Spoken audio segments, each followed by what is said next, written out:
What's up, Philly Pete? What's up? How you doing, brother? Good. I was trying to get this. I had to send the thing to my text and then pick it up on my iPad because I only use my iPad for these things.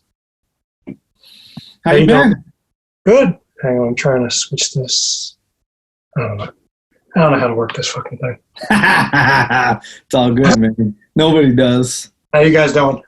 Dude, good. We just had a little fire out in the backyard, and nice. Yeah, it's nice weather up here in New Hampshire. Finally, things are good, brother. Hang on.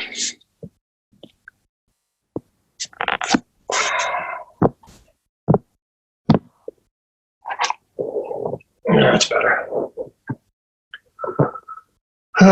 Where's everybody else at? I don't know. I figure Riddler be on here like 10 minutes early. I would have thought so, man. It makes me nervous that he's not. Who knows what he's getting into? We're here. Oh, there he is. There he is. There's the man. What's up, Andrew? What's going on? How are you? Good. How are you? Good. Hanging in there anyway. We just had a nice fire outside. That's better. You do me a favor on that water. I got 2 cups out for tea. Mm-hmm. Will you pour the tea? Mm-hmm. Did you get the package I sent? Yes. That was from before, right? Say it again? The soap, right? Yeah. Yeah, I got it. I used it already. No way. Yeah. Sorry, I got a small little piece left. Oh my gosh, that's amazing. Say hi. Where's Riddler? Wait, I gotta turn this other light on. Sure. Thanks. I'm not good at this Zoom stuff.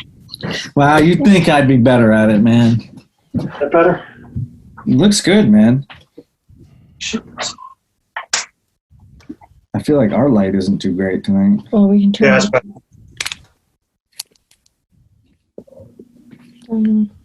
Hello, Riddler. You know whose light's just really looking good? You? Yeah, it would be mine. It always is. Can you go hit that tea? Guys, you got 2 minutes to live. Let me get my other light. Let me get my other lights on. Hold on. Yeah. Seriously. What have you been up to, Pete?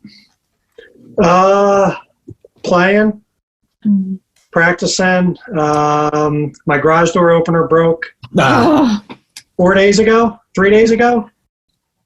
and the day after my garage door opener broke, a tree. I have a whole patch of trees that are they got to be 80 to 100 feet tall, and they're really thin, and they're all top heavy. And we had a real bad windstorm. So the day after my garage door opener broke, I noticed that one of those trees was rooted and leaning towards my neighbor's house. Oh, God. So I had the tree guys out yesterday. They ended up having to take 3 trees out. So dang. I had to buy. That ain't cheap. Mm-mm. I had to buy a riding lawnmower. Fun. Killing me. The bills are racking up. Ryan Marvin. What's up? How you doing? Brian's making me want to grow my beard back. Dude, why? I mean, I don't even understand. Hold on, I gotta connect something real quick. I'll be right back. Sure. Will you go hit the tea? Yeah, it's not ready yet. I think it's ready. You're hot. I feel like we need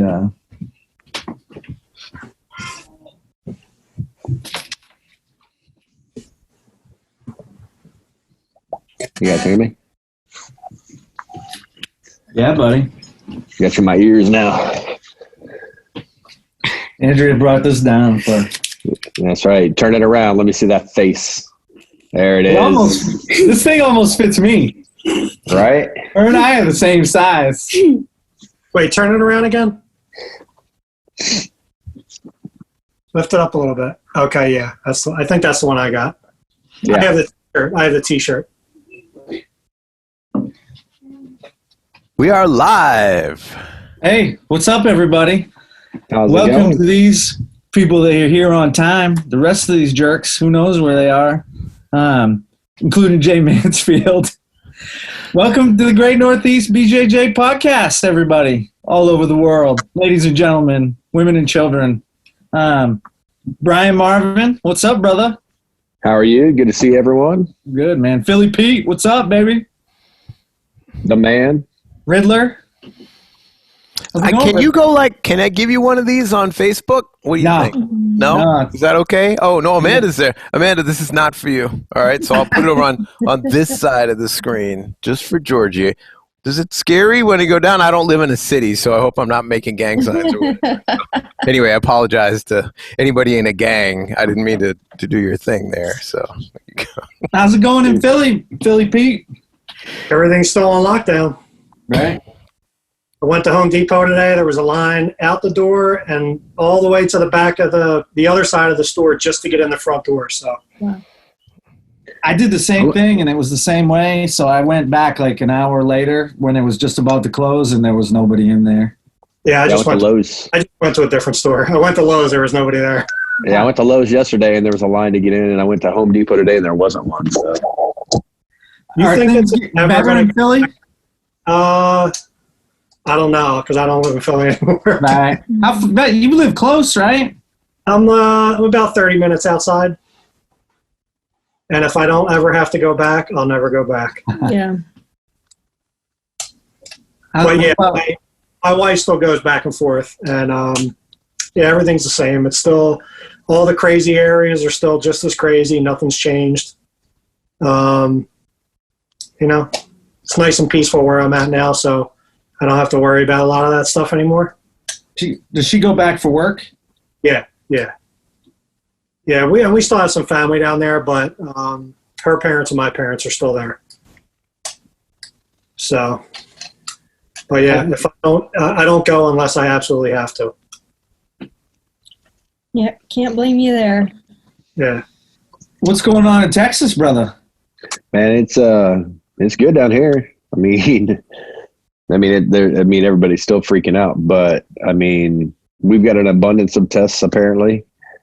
So, I mean, I'm getting tested tomorrow. I'm encouraging everyone I know to get tested because I think testing is going to be the way out of this thing. You know, if you test and you're good, stay over here. If you test, you're not good, stay away from everyone and go over there, you know, and then we can kind of weed it out that way. But, you know, if we are starting this process of reopening and we're not doing testing to figure out if you are infected or if you're not, or if you have been or whatever, you know, even if they don't know if you could get it again or even vaccine or whatever, if you at least test to know if you have or have had it, then that's a good starting point.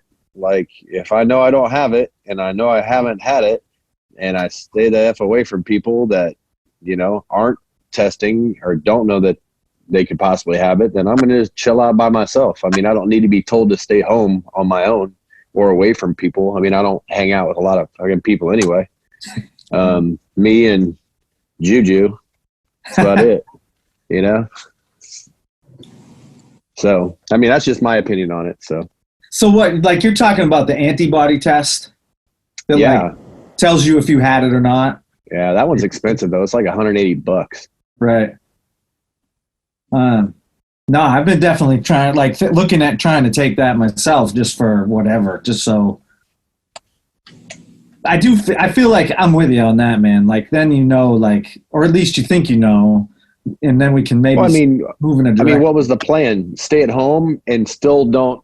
They're like, stay at home. We don't have enough tests for everyone, and we don't have enough beds for everyone. So just stay at home and till we can figure this shit out.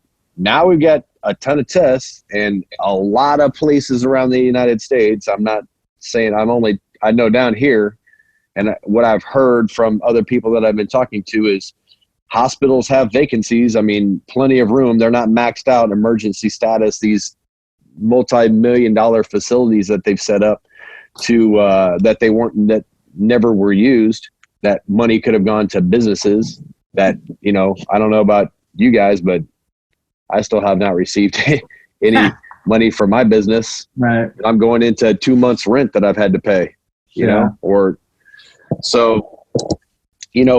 I think testing is going to be a good way to kind of figure out at least where you're at.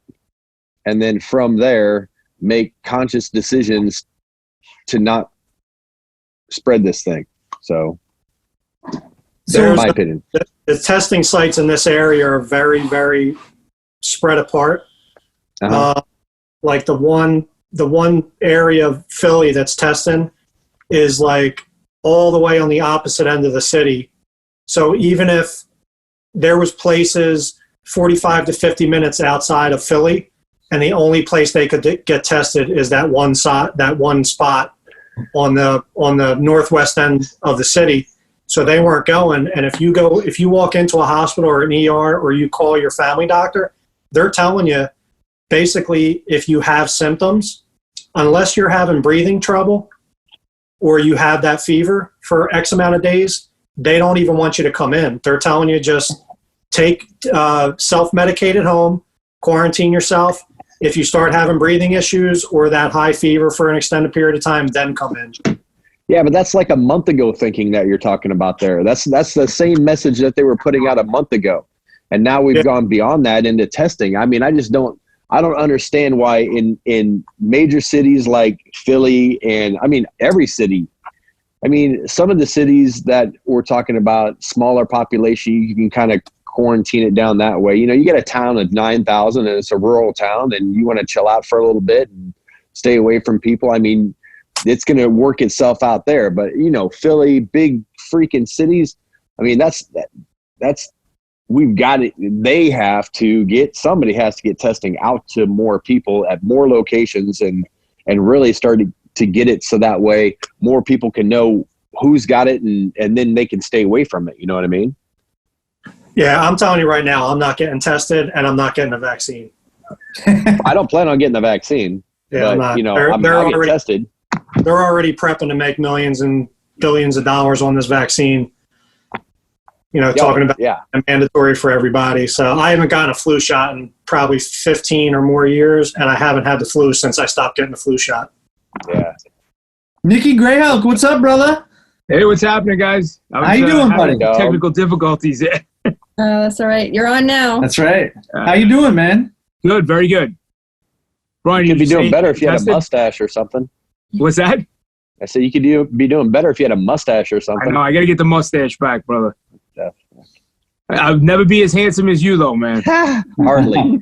Pete, that's the guy I know, baby. Brian, did you get tested yet? You're saying? Monday? Yeah, I actually had it. Oh yeah. I got it about a month ago. Like the firehouse I work in, out of like 45 guys, we had 36 guys had it. Oh really? Yeah, coming and going. Guys are back to work. I've been back to work for like 3 weeks. Yeah. So how did it go? I was sick for about 6 hours. The only reason I even got tested was I felt tired. Uh-huh. But I was doing some cardio that day. I wasn't drinking enough water, so I was just thinking it was just just being tired from running. And with that, one of the guys who works with me called to say that he was getting tested. That said right around the same time. He's like, he goes, I woke up, I felt great. All of a sudden, I feel exhausted. So I'm sitting there going, well, that's kind of a weird coincidence because me and this guy have been working together every day. Right. So that night had the chills. My fever never went up. My temperature never went up. Didn't really have a fever. Just felt kind of tired. And that was it. I got tested the next day because of work. And I was shocked when they told me, they're like, yeah, you had it. You think you got it from doing cardio, man? Yeah, man. Cardio like cancer, man. Cardio's going to kill you. Cardio's the worst. That's why I don't do the warm-ups either. Close to cardio. Yeah. So No, what's but going on in New York City, man? Well, you know what? They're talking about upstate getting the lockdown like eased up May 15th. But as far as the city goes, they're talking like into June. But that's already out the window. Like as of Friday, people were opening up. People were out. They're just, people are they're afraid of losing their jobs, losing their businesses. They're going back to work, man. So, they're telling you they want you to rat people out. They want you to call up some of the lines. But I heard something went crazy on like people were texting him like dick pics and all kinds of stuff on that. They had to take the line down. Yeah, that was all they were getting. It was pictures of him and his wife breaking all the quarantine rules. Just dick pics, man. That's all it was. So most people, most people aren't into doing that. But I see both sides of it too because we're getting pretty hard with it up here. I was lucky. I got a strain of it that wasn't bad. I was only sick. By the time I took the test, I felt great. And then 3 or 4 days waiting for the results, I was out working. I felt awesome. And like, oh, you got the coronavirus. I was like, what? I couldn't even believe it. I was like, no way. I was like, I feel awesome. These other people, you're hearing these horror stories. So I guess I got lucky. Dude, it made you stronger. Yeah, me. It's like a shake. It's like a protein shake. Yeah. The opposite effect. But I guess the strain I got, I was lucky. A couple other people, a couple guys in the finals got pneumonia from it. One guy's still out. He might have permanent damage to his lungs. I get both sides of it though. How do you, I'm lucky. I have a job. How do you tell people that aren't working that they are obliged to lose everything, lose their businesses, lose their families? So, I feel like I have no right to really tell somebody, you have to stay home. If you feel like it, you can stay home, or if you're in a high risk group, try to rely on family members right now to help you out. I don't know. I don't know the right answer because I'm in a city that got bombed with it, and it's also a very expensive city to live in, and people are faced with the reality that they're going to have to pay their rent. There's not going to be a break for them. They're going to have to pay rent. They're going to have to pay their mortgages. People have to go back to work. So I don't know the right answer. Did they give you guys the option to self-quarantine for 14 days and like not take time from you if you felt like you were exposed, even if you didn't have symptoms? Oh no, they right from jump, they were like, take 2 weeks.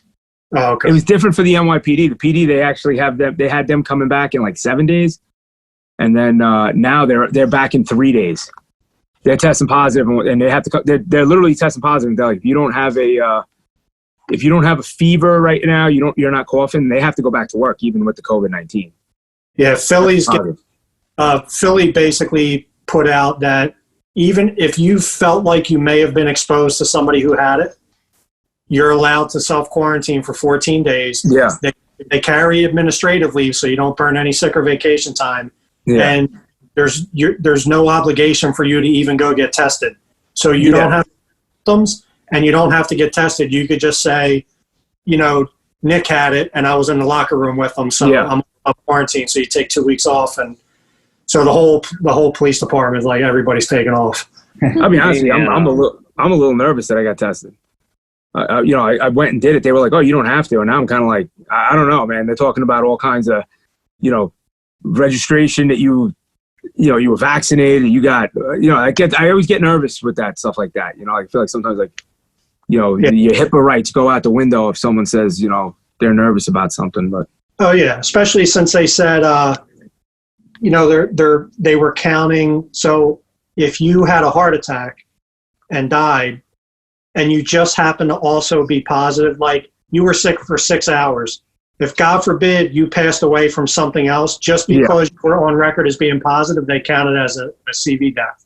Well, I think it's like $16,000 from the federal government per death. So it incentivized carrying everything on that. Yeah. So there was a. Even if I had it, I wouldn't get tested and I wouldn't say anything to anybody. But we were actually talking about the vaccine now at work. One of the guys was like, well, I'm not getting vaccinated if they come out with the vaccine. Because he goes, initially it's not going to be the best vaccine. They're going to realize that there's problems with it. And I was like, well, I don't know what they're going to do. Maybe they might make it a condition of employment where, you know, if you want to go back full duty, you have to get the vaccination. You know, it's still in infancy right now. We don't even really know what's going on. You know? That's another reason not to get tested if your symptoms aren't bad. Yeah, I went right away. I was like, you know, I have a father right now going through chemotherapy. So I really wanted to know, like, I have to stay away from my father. Like, I haven't seen my father in a month. Like, I go to the house and just wave through the window. Yeah. But I can't really go near him because, like I said, my house is infested with it. So we're going to work every day, and it's, you know, we're getting exposed to it over and over and over again. I don't know. I've heard that you can get it again. I've heard you can't get it again. I'm not really sure what the real story is on that. Nobody knows what the real story is on any of it. I don't think. Yeah, it's crazy because remember when swine flu came around? Yeah, vaguely. You know, I remember talking about it. Swine flu is a coronavirus. Yeah. You know, I had that.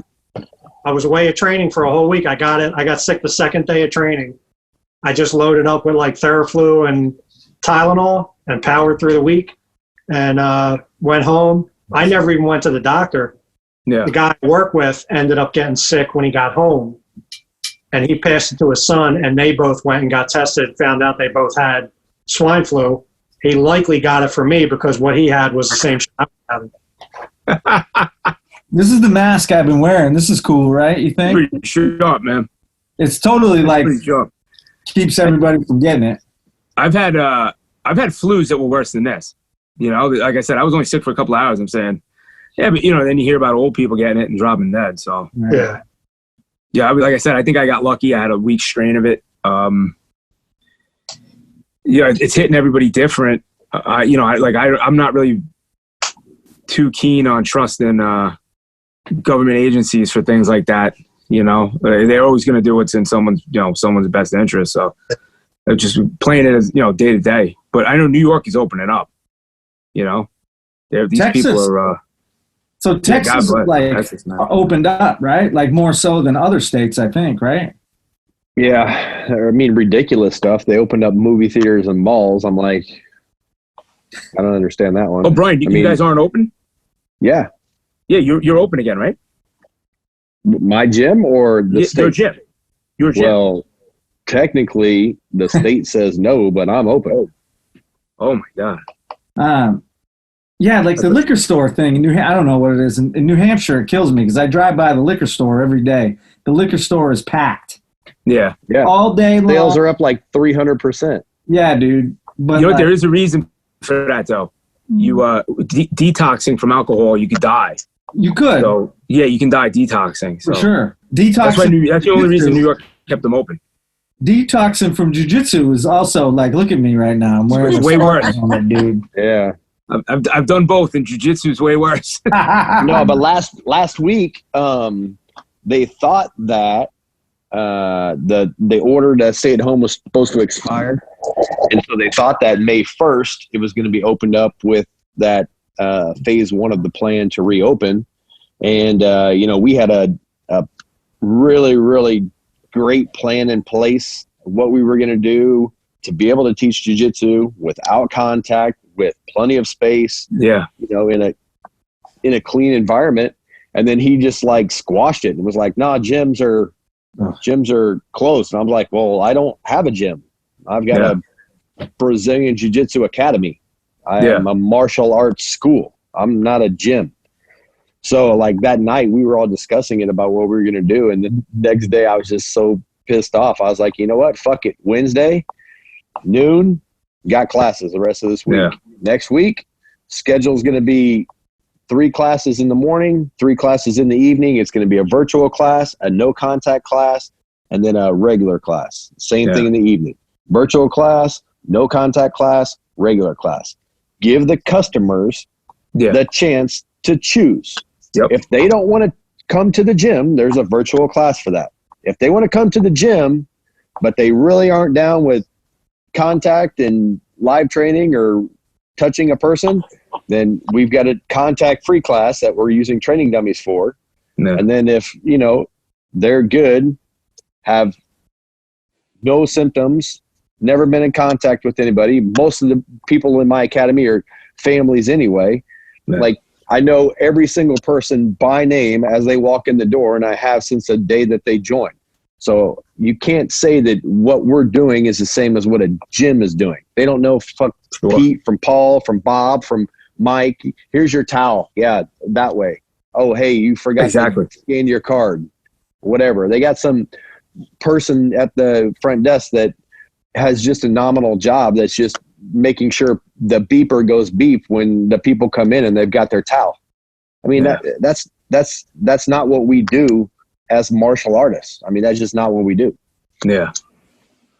So that decision didn't cause any drama on Facebook for you? I'm not on Facebook a lot. It may have. That one. Move. Oh yeah, I guess I did follow that thread today. There was one. It was brutal, man. It was tough. But I don't understand. And you know what the funniest part is? This is the funniest part of all of it. If a person froze, it was immediate. Usually I've got a rule that to keep people from trying to freeze like the day prior to their bill being done or whatever like that. So I just like, hey, at least 2 weeks prior to when you're supposed to be paying your bill, just give us a heads up if you need to freeze, because I don't want to be jumping through hoops at the last minute if it's wherever and Jenny's, my program director's out or whatever. I'm like, just give me 2 weeks. Not now. And not have I. As soon as I got a freeze form, I froze every single person that wanted it immediately. No questions. I had people that still wanted to pay. I left their tuition on, but if they wanted to freeze, they froze. Yeah. More classes virtually than I was teaching regularly, like when there was a regular schedule. And the thing about it is, why would you hold them at the standard of 2 weeks when they want to freeze right now? So I let them freeze in April, froze in May. We're starting contact. Hopefully they come back in June, but I didn't do it so that way I could unfreeze people or force people to turn their tuition back on. That's not the reason that I opened up the gym. Yeah. Man, there's so much more to martial arts than just working out. Absolutely. There are people out there that need this as a form of therapy. And, I mean, and a lot of people will say, well, that's a long shot. But still, it's a fact. But I don't think it's a long shot, dude. No, it's true. I don't think that's a long shot in any way, shape, or form. So all these people that, like that dude that gave me a bad time, all you care about is your business. You don't care about people. How do I not care about people? They don't have to come to the gym. I'm not forcing them here. No one's forcing anybody to go outside. Yeah. I mean, you know what I mean? Sure, but you got to leave it an option for other people too. What? You have to leave it an option for your people who want to come. Man, I've got people begging me to open up, like, please. And everybody's training. Yeah. Like, you can't tell me. If you want to train jiu-jitsu, like, you're going to find somebody to train jiu-jitsu with. Yeah, absolutely. So, like, what are we really doing then? Like you were talking about the pictures of the mayor and his wife, like, not like everybody's doing it. If you're smart about it, I mean, that's why I think through testing that'll help out a lot if that's available. I know Pete's area's up there. That's crazy. It's one freaking spot an hour and billion miles away. Yeah, I think there might be one closer hospital that just started doing testing, but again, they don't want you coming in. If you're not really, really bad, they don't want you to come in. Yeah. Well, I understand with going to the hospital, but to not get tested, I mean, yeah. Because what I mean, like, just like what happened with NICKY, he had it for like 6 hours, felt great the next day, could probably still be transmitting it to someone, thought initially, man, maybe I've got it. Wakes up the next day, fucking refreshed, ready to run a 10-miler like he always does. Yeah, whoa. I don't want my You know what enemies I'm hearing saying? that. I don't want them knowing. If a person wants to test, why would they? I mean, if there's testing available and a person wanted to test, why would they tell them no? Yeah. They were telling a lot of people no. The place I went to, they only took me because I was a first responder. They because I didn't have any of the symptoms. They were like, you don't have, you don't have a fever. I wasn't coughing. And I said, like my firehouse was really just getting hit hard. So they were like, okay, well, because they worked the deal out with the union. That wasn't even through the city. It was just through the Well, how long ago was that, though? I'm sorry? How long ago? You said like 3 weeks? Yeah, and actually now over a month, like right at the beginning. So, I mean, that's understandable because that's when testing was just starting to come into play. Yeah, it was right from jump. But like now, based on the information that I'm hearing firsthand, especially down here in this area, if testing is available at multiple locations, like why wouldn't a person test? Yeah. Well, Nicky, not only did you possibly, you said that you might not have had a bad strain, but you also probably have like good genetics or a good immune system which could have fought it off. I don't know. No, yeah, I guess I just think I got lucky. I definitely, hearing some horror stories, like I said, that one guy I work with, he's been out actually for now about a month and about 5 weeks. Yeah. And then another kid was out, but the rest of us, nothing. And that guy though wasn't at work. He was on vacation when he got it. Oh, so yeah. he picked it up somewhere else. Wow. So he was never spreading it to us. He never transmitted it to us. So wow. He never made it to work. How many people in your firehouse? We have about 45. And you had how many cases positive? It came back positive. Yeah. Like probably about 25. Not everybody got tested though. And Right. Some people came back negative though. They were feeling sick. They went and they were like, okay, you have something else.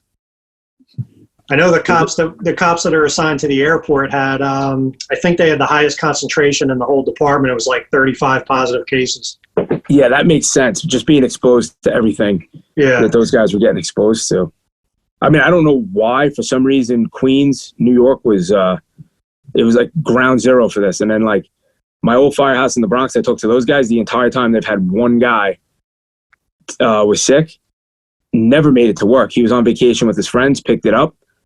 No one in the firehouse has got it. He's been back to work now for over a month. Had it, was out, and then he never made it to the firehouse. Yeah, it's crazy the such a wide span of symptoms that people feel. Yeah. Like somebody could die from it and you were sick for 6 hours and you were fine after. You know what I mean? Yeah, like I said, I think I got lucky. I got a weak strain. There's a lot of stuff they don't understand. And I tell you, my heart breaks for everybody whose life is in a holding pattern with this. It's just, you see, like Joe, who we were trying to get Joe Thompson on here tonight. I don't know where Joe is. I'll try to text him, but Joe is in the process of moving into a bigger gym. So it would have been good for him to kind of share his story. He was right into moving lockdown right next door to where he was. You guys were all up there. And, now he's on hold, but he's paying rent. Brian, you're paying rent.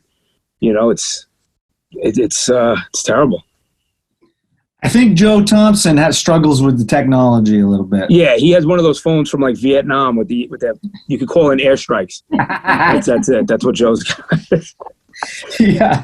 I sent him all the info, and he said he was in, but He's like probably still literally trying to all get you have on to it. do is just push where it says join. He's probably still trying to get on it. Yeah, my it's lighted up blue. You just push it and it joins. Like where I work, we have a very strong community in that neighborhood. It's a very tight knit neighborhood. The people are great, and it breaks your heart every day. Seeing people who working so hard. Yeah, you know what? Everybody can take a hit for a week or two. They're not happy about it. You got to tighten the belt somewhere else. But when you're asking people to go months without bringing in any income, I don't know what you expect people to do. They can't. They just can't. Like people, bars up here are opening. They're doing a speakeasy thing. Quote unquote takeout. If they know, if you know a bar owner, they're letting people in. Friday, like I said, Friday was the first day I hit traffic going to work. I mean, there was traffic going in, and Fresh Pond Road. It was, a lot of places opening up, and I don't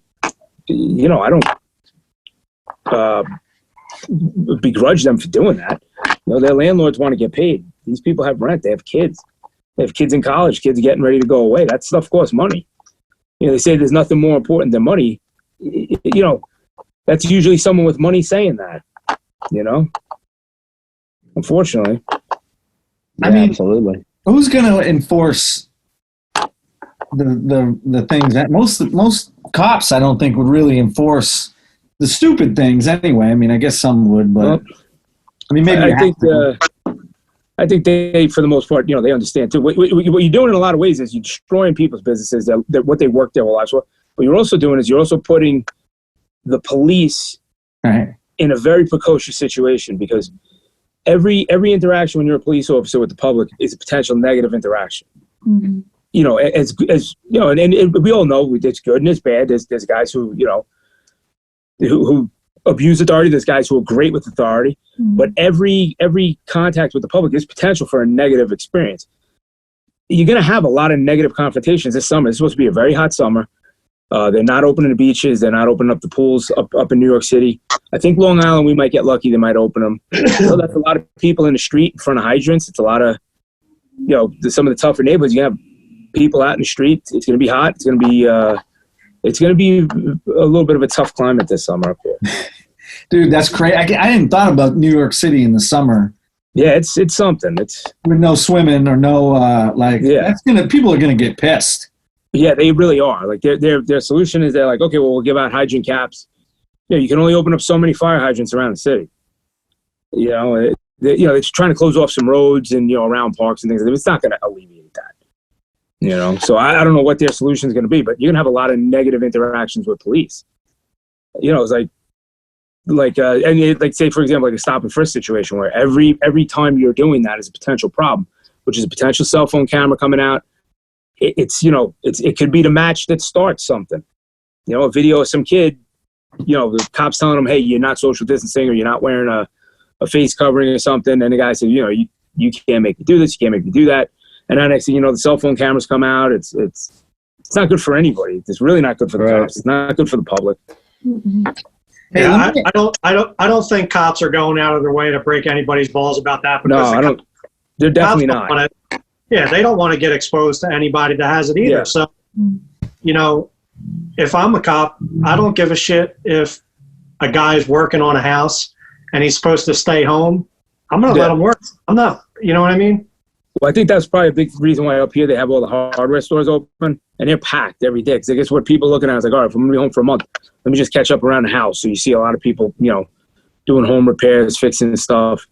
I think that was a psychological thing. Like, we got to leave some things open for people to be able to, aside from a supermarket, you can't tell a guy to just sit in his house and now he's pissed off, he's not working, and he's got a leaky sink. So. Well, you also, they made a whole list of things that were acceptable reasons to leave your house. So you got to get creative.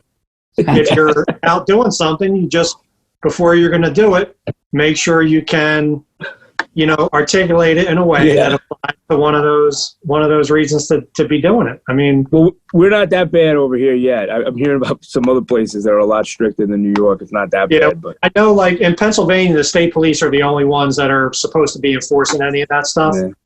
And troopers don't come into the city. Like any of the major areas in the state that have a local department covering them, the state police don't deal with those areas. So like the only time I've ever seen a state trooper do anything in Philly, it was because he got off the highway and he was getting a coffee at Wawa or some bullshit. Or yeah, exactly. Dunkin' Donuts, troopers aren't driving through the neighborhoods in Philly. You know what I mean? Yeah. So Philly's a tough city too. That's a potential hotbed too. It's a tough city. Man, that one area, the worst area in the city is called Kensington. They call it the Badlands. That place is still jumping like nothing's ever happened. Yeah, that's it too. It's insane. Yeah, I mean, things you just can't enforce. Drug corners with 80 to 100 people waiting in line for free samples. Yeah. Damn. Nobody's wearing a mask. It's a good time to be selling drugs. Yeah. People freaking out. The craft stores. Yeah. They closed the damn craft stores. The hardware stores are open, but you can buy the heroin, but you can't get craft supplies. It's funny. A lot of the drug dealers are wearing masks, but the customers obviously are. Well, I'm glad you get into crack. They didn't open Michael's. Yeah. Dude, listen. Now that go ahead, Riddler. Yeah, so sorry about that. I had a little situation here. There's a bunch of people watching tonight, and let me throw a couple of their comments out in front of you guys so you can see what's going on. Our old buddy Jerry Griggs from down in Jerry from we met him in Mexico. He says there's quite a few gyms open here in Texas. Same concept as Bryant. James Hoffman is calling out that Old Firm casual shirt. Nice work. Yeah, that's a proper band right there too, man. That's what I figure. Proper rock and roll. Rich is throwing some serious shade at Joe, asking him where What's up, he is. Richie Rich? Maybe he's we should warming get up Rich some on here, milk. too. Right? Yeah, I don't know why Rich isn't on this. Send Rich the link. Yeah, send Richie the link. I'll send him the link. I'll send Rich the link. Do you know how to do that, George? I can do it if you can. Yeah. Okay, so then the king of the white belts is just gonna hang every time from where I don't even know where he lives now, in Hawaii or something. He's a comment. He likes your shirt. Kip's watching, and just so that you know, there is a statey that's watching right now, and his comment against what you were saying was that he loves donuts. So Yeah, I love apparently on this all Who on the doesn't same love donuts? page there. So yeah. It's like my Where is daily. he? New Hampshire? Our buddy is a state cop around here, Okay. and he's a good That friend of wasn't- mine. We that talk all wasn't- the time. That wasn't like a cops like donuts thing. That was just like what I meant is like they're getting off the highway to get food, get some coffee or whatever. I don't know if really this guy's the guy to want to be on the podcast, but you should have him sometime. I guarantee you he's way ahead of you on this whole thing. So there you go. Rich said he's not coming because he's at work. So there you go. Whatever. What? There you go. Well, it's Yeah, good to that's talk so- anyway, Rich. Crazy enough, they do not want to open the crafters at my farmer's market. So they are telling me that I actually can't sell my soap there. Really? And I am actually not a crafter. I am a manufacturer of Look at George. Yeah, this is you do not want to get Amanda going. Amanda is a I know, bulldog. I know. You are We sell heroin. We don't make crafts. Hey, that if RPM Amanda sold heroin, you guys would be living in a multi-million-dollar mansion. Damn. Good point. No, I I like was their house though. I was just That's right. talking. You did. I was talking with Amanda the other day. This whole thing makes people. There's all these weird things that happen as a result, right? I mean, it's fascinating listening to what it's like from the point of view of officers and that kind of thing. But I was just talking with Amanda the other day. Like, who would have thought she started a soap company? She's making these spray shit things that people buy that could actually be saving people's lives, right? Like people are spraying it on their hands. Maybe they're not bringing it home to grandma. So. It's crazy how wide-ranging the effects of They should this be begging me to come there early. You know what I mean? And We're cleaning up the city. We're cleaning up this country. I've been to that city. That's right. so I don't know what I'm going to do. I have to get some paperwork from the state, or I don't know what the heck do you do when someone says, only food people are supposed to be selling their stuff. Well, You can eat You soap. can eat soap, right? All day.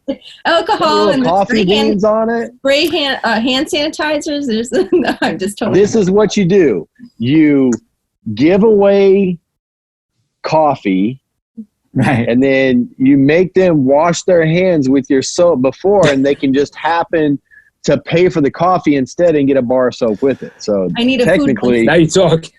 Yeah, Great idea. you when in Mass when they were toying with making pot legal, you could go into right in downtown Cambridge. There's this gardening store, and it's been there for freaking forever. And it mostly, elderly women go in there, or elderly people, buy their little thing. It's downtown city gardening store, and they were giving away a free packet of pot seeds with everything. They figured out a way to do it legally. So you'd buy all your grow shit, and then you can't sell pot, but they could give the seeds away legally. right? And so all of a sudden this store blows up, and everybody's going to the store because they figured out a way to get around the law and give away pot seed. And people are just all buying all their stuff, and free seeds, awesome. They're charging a ton of money for potting soil, but all worked out. Reminds me of Literally. a story many, many years ago. everybody was going into this neighborhood store buying a bag of Doritos for $20. And then we quickly realized that they were throwing $25 to $30 size pieces of crack in the Doritos bag. It's pretty good. Those were good Doritos, man. Up until when we figured it out. That is insane. Nicky GRAYHULK, man, I've known you for a long time. And how did you start? How did you get into doing jiu-jitsu originally? Me? Almost kind of by accident, really. It's gonna sound stupid, but I was on a computer late one night, and I had a couple of drinks, and I was like, you know what? I'm gonna start doing Brazilian jiu-jitsu. So I put in Brazilian jiu-jitsu, Nassau County, and I found two places. My house was right in between the both of them, so I called them both. Like I wasn't even thinking. I called them both drunk. And I was like, whoever calls me first is the place I'm going to go to. You know, I've done a very similar thing. I've done super similar things, really late at night, drunk, really late on the computer. But the people that I called were not Brazilian Jiu-Jitsu clubs. So that's awesome, man. That Monday I started. Yeah. I know you've been training a long time, too. How did you hear about it? This would be 10 years, yeah. How'd you hear about it back then? How'd you hear about jiu-jitsu? I guess the same way a lot of other people did, you know, just watching the UFC. Yeah. A friend of mine was like, this is like this undefeatable martial art. And I remember hearing about, you know, Japanese jiu-jitsu. I did karate and everything as a kid and some judo.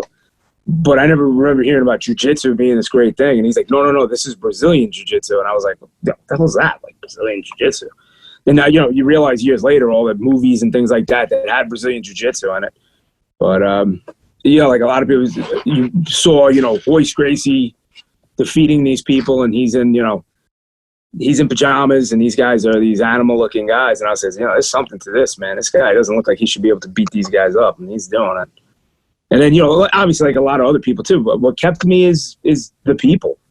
You know, honestly, like if we were just going there beating the shit out of each other, I probably would have been gone a long time ago.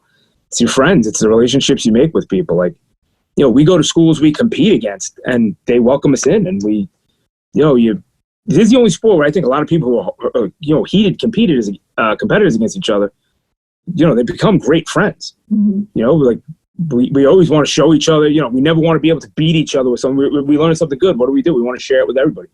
Like Brian and Alan, seeing those two go at it, it's like these two beasts, and, you know, they're great friends, you know, these two animals. And, you know, you guys, you know, I met you guys through it, and all the amazing people I've met, and that's what's definitely kept me. Yeah, right. I don't know if Alan would. I don't know if he would come on, but I would love to do it. He doesn't like talking. No. That night you took us around New York City, Richie, and you took us around. Yeah. That was, I think, the first time I'd ever met him, and we were walking, like, after we had went to the fire station, like, in Manhattan, where, you know, it was a super intense thing for me. And him and I were walking, he looks at me, and he's like, that wasn't how you expected it to be, was it? And I was like, holy shit, dude. Like, yeah. I was like, was it as crazy for you as it was for me? Because I'm, like, blown away right now. And but no, he don't say much. I mean, when he says something, it's meaningful. Yeah. Not like me, blah, blah, blah, blah. I was lucky enough to meet Brian and Alan the year before down in Dallas at Richie's, the Black Belt for Butterflies he did down there at Octagon. Oh, no, it was the Dallas Police benefit. Yeah. That was where I was lucky enough to meet all you guys, and Gino was there, and Foster, and I was like, man, these guys are amazing, you know? It was, and that's what keeps me coming back, is all the great people I've met doing it. You know, it's like the hardcore. Exactly like hardcore, man. 30 years deep in New York hardcore. I ain't going anywhere. I think of it all, acts too. You see that? I was eyeballing it. I'd like 30 to years deep in New York hardcore. I got that from Pete. Really? Yeah. That's awesome. It's a nice guitar, man. I just saw them recently. But that's another thing. A lot of hardcore people into jiu-jitsu too. Oh yeah. Yeah. That's what's definitely kept me coming back, though, is all the great people I've met. Like, everybody was trying to help each other. Sorry? Have you been to the Black and Blue Roll yet? Oh yeah, I've been there a bunch of times. No, the bowl. Yeah, not the roll. The roll. I've been to the bowl. I used to go to the Super Bowl hardcores when it was still the Super Bowl hardcore. Yeah, I went to one of those. Hey, Pete, Yeah, if you're willing to talk about it, unless you want to kind of keep it on the down low, but if you're willing to talk about it, it'd be pretty cool to tell people what that is. What? The roll there. Black and blue roll. Yeah. So the Black and Blue Roll, the day after the Black and Blue Bowl, which is a big hardcore festival in New York, Hoya and Clockwork BJJ, Josh Griffiths basically do like a big open mat. A lot of people from the Black and Blue Bowl, a lot of people from the hardcore scene that train, everybody kind of just gets together and rolls and hangs out, and everybody's there. I mean, like if you're a New York hardcore person and you go to that roll, you're going to see just about every New York hardcore hero that you have is going to walk. Even if they don't train, they come and hang out, and it's a good time. Yeah, that's John Joseph's place too, right? John trains there at Clockwork. I don't know if John trains or not. I mean, I know John and Josh are close. Yeah. I'm not sure if John actually trains jiu-jitsu there, though. I know Hoya trains. Hoya's got a long history with Renzo and a lot of other guys. I think Hoya's actually doing a live Instagram thing with Jared right now. Nice. Yeah, I tell you, that's somebody I got to meet, man. I hear he's man, obviously I've seen all of his videos, but they say he's an old hardcore guy. Yeah, who, Jared? Yeah. Oh, yeah. We were actually talking about, so in Philly, there's another hardcore festival in Philly called This Is Hardcore. Oh, that's a great one. Yeah, that's been going for years. So Joe Hardcore runs that. Joe trains with us. We were actually talking about doing like almost like a This Is Hardcore open mat. So I think they're working things out for that. Maybe like the mornings or a morning of the fest, before the band start playing. Because I know Joe from Wisdom and Chains trains, Roger from AF, like all those guys will come through, and anybody else that's coming to the fest that wants to train, who trains, can come through. So I think they're trying to work that out, but there's been some talks of that. I don't know. There were some talks about us doing it at the festival, like setting up a mat space. There was also some talks about maybe doing it at our academy, so I'm not sure how that's going to work out, but the Black and Blue Roll is really, really fun. I mean, I met so many people there. Yeah, it's not a huge mat space, so like you're up close and personal with everybody there, so it's pretty cool. Yeah, it's a good time. But it's like hardcore, jiu-jitsu, skateboarding is the same way. Like if you're in the skateboard, it's all the same, like that same brotherhood type feel. You're footing it your whole life, Yeah. Pete, who's your favorite skater? What's that? Who's your favorite skater, Pete? It's hard. It's hard to tell. I have favorite skaters in different areas. Like street skater. Let me make it easier. How about, who's your favorite skater that you haven't met? Does that make it easier? I honestly, because you met a lot of your heroes, right? Yeah. Gons. Oh, he's my favorite, man. Yeah, Gons I met is him, without a doubt my favorite. met him a few years ago in California. That was pretty cool. Mike V. What about Nadas? You ever meet Nadas? I actually did. I met him in '89. Nice. I met Nadas him in '89. Tom Knox, old Santa Cruz guy. He's one of my favorite street skaters, and he's a black belt in jiu-jitsu. He has a school in Visalia. He's a hardcore dude too, right? Yeah. Tom Knox, right? He was into hardcore also. Yep. Yeah, so I was going back and forth with him once in a while about trying to get like a hardcore jiu-jitsu thing going out at his place, and maybe like just get a bunch of dudes, travel out there, train, skate, do whatever, and then, hang out for a while. But yeah, Tom, I mean, I'm like, I came up in the 80s. Like that's when it started for me. So like Tom Guerrero, all the Bones Brigade guys, the old Santa Cruz guys, Dressen, Knox, all those guys. I actually I hung out with Dressen in California. Same thing I met Gons at. Ended up skating the red curbs out in the parking lot of the skate park and basically doing like a slappy session with dressing. It was pretty cool. Yeah, it must have been awesome. Yeah, it was all those guys were good dudes. Jeff Grosso just died recently. Yeah, so I never met him. I would have loved to have met him, but it's weird too because that whole week I was watching a ton of those love letters videos. I was just going through the whole thing, like just at work, home, whatever, just burning through them. And then they're like, Jeff Grosso just died. I was like, what?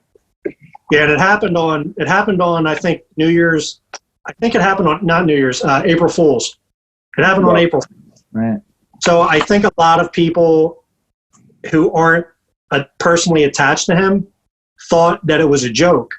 Yeah. Because he had that kind of like personality where like he just liked to fuck with people. Yeah. And my buddy texted me and said, you know, like Grosso passed away, and I was like, dude, it's April Fool's. It's probably bullshit. Yeah. And then we started seeing it on Transworld and some of the other bigger, you know, like Thrasher and stuff like it started coming out and on other social media pages and stuff. And I was like, oh shit. And the sad part is his son is using his Instagram now. Yeah. Which is kind of, it's, you know, like it's eerie, you know what I mean? And sad, you know what I mean? What about you, George? Who's your favorite? Nodis was my favorite, man. I love Nodis.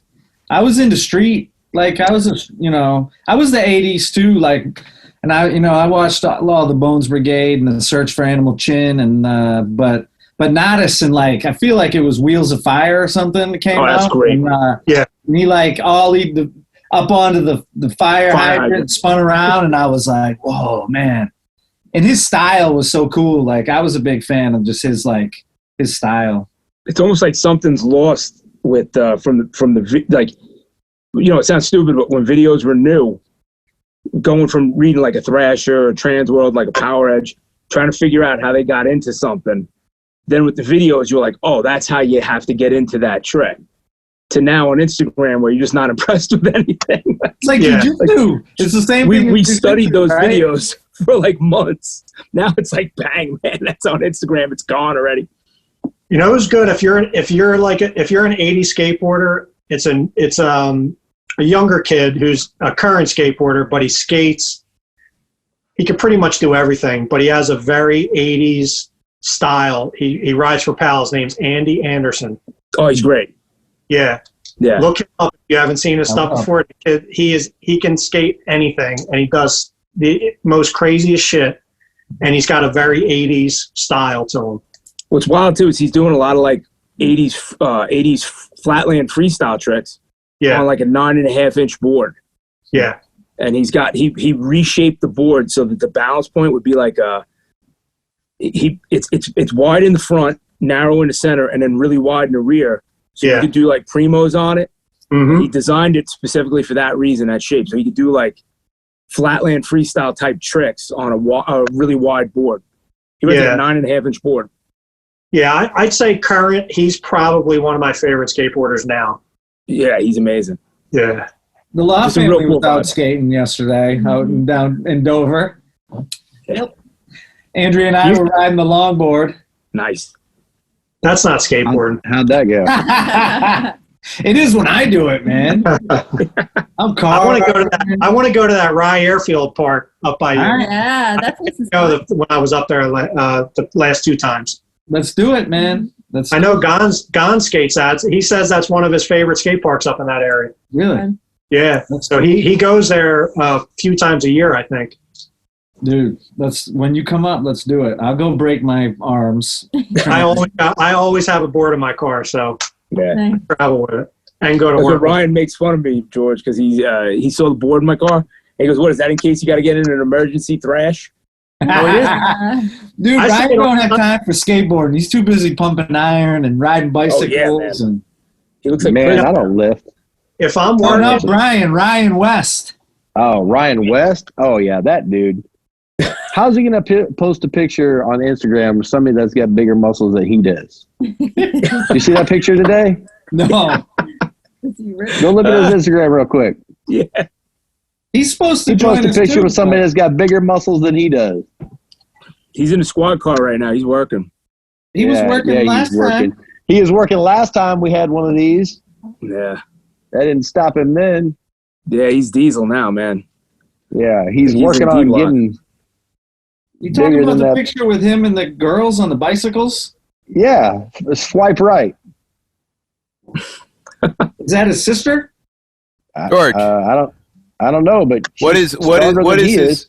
his R West R. West. 2727. Oh God, he's gonna have 1 million friend requests now.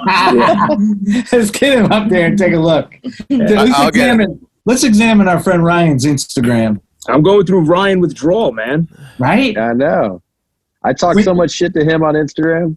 I'm And you going through too, withdrawal. Nicky. I just wanna make- 4 or 5 days a week. I'm not So, seeing- am I on the, let's see. Let's do this. Sorry, we're live on Facebook. I got to count to 3 backwards before I click. Got to make sure. No, it's him. There's a bunch No. of Just want to. I don't even know if he's on I want to make it. Facebook. We just I'm would barely go on through my Facebook. legal shit in my head. All right, here we go.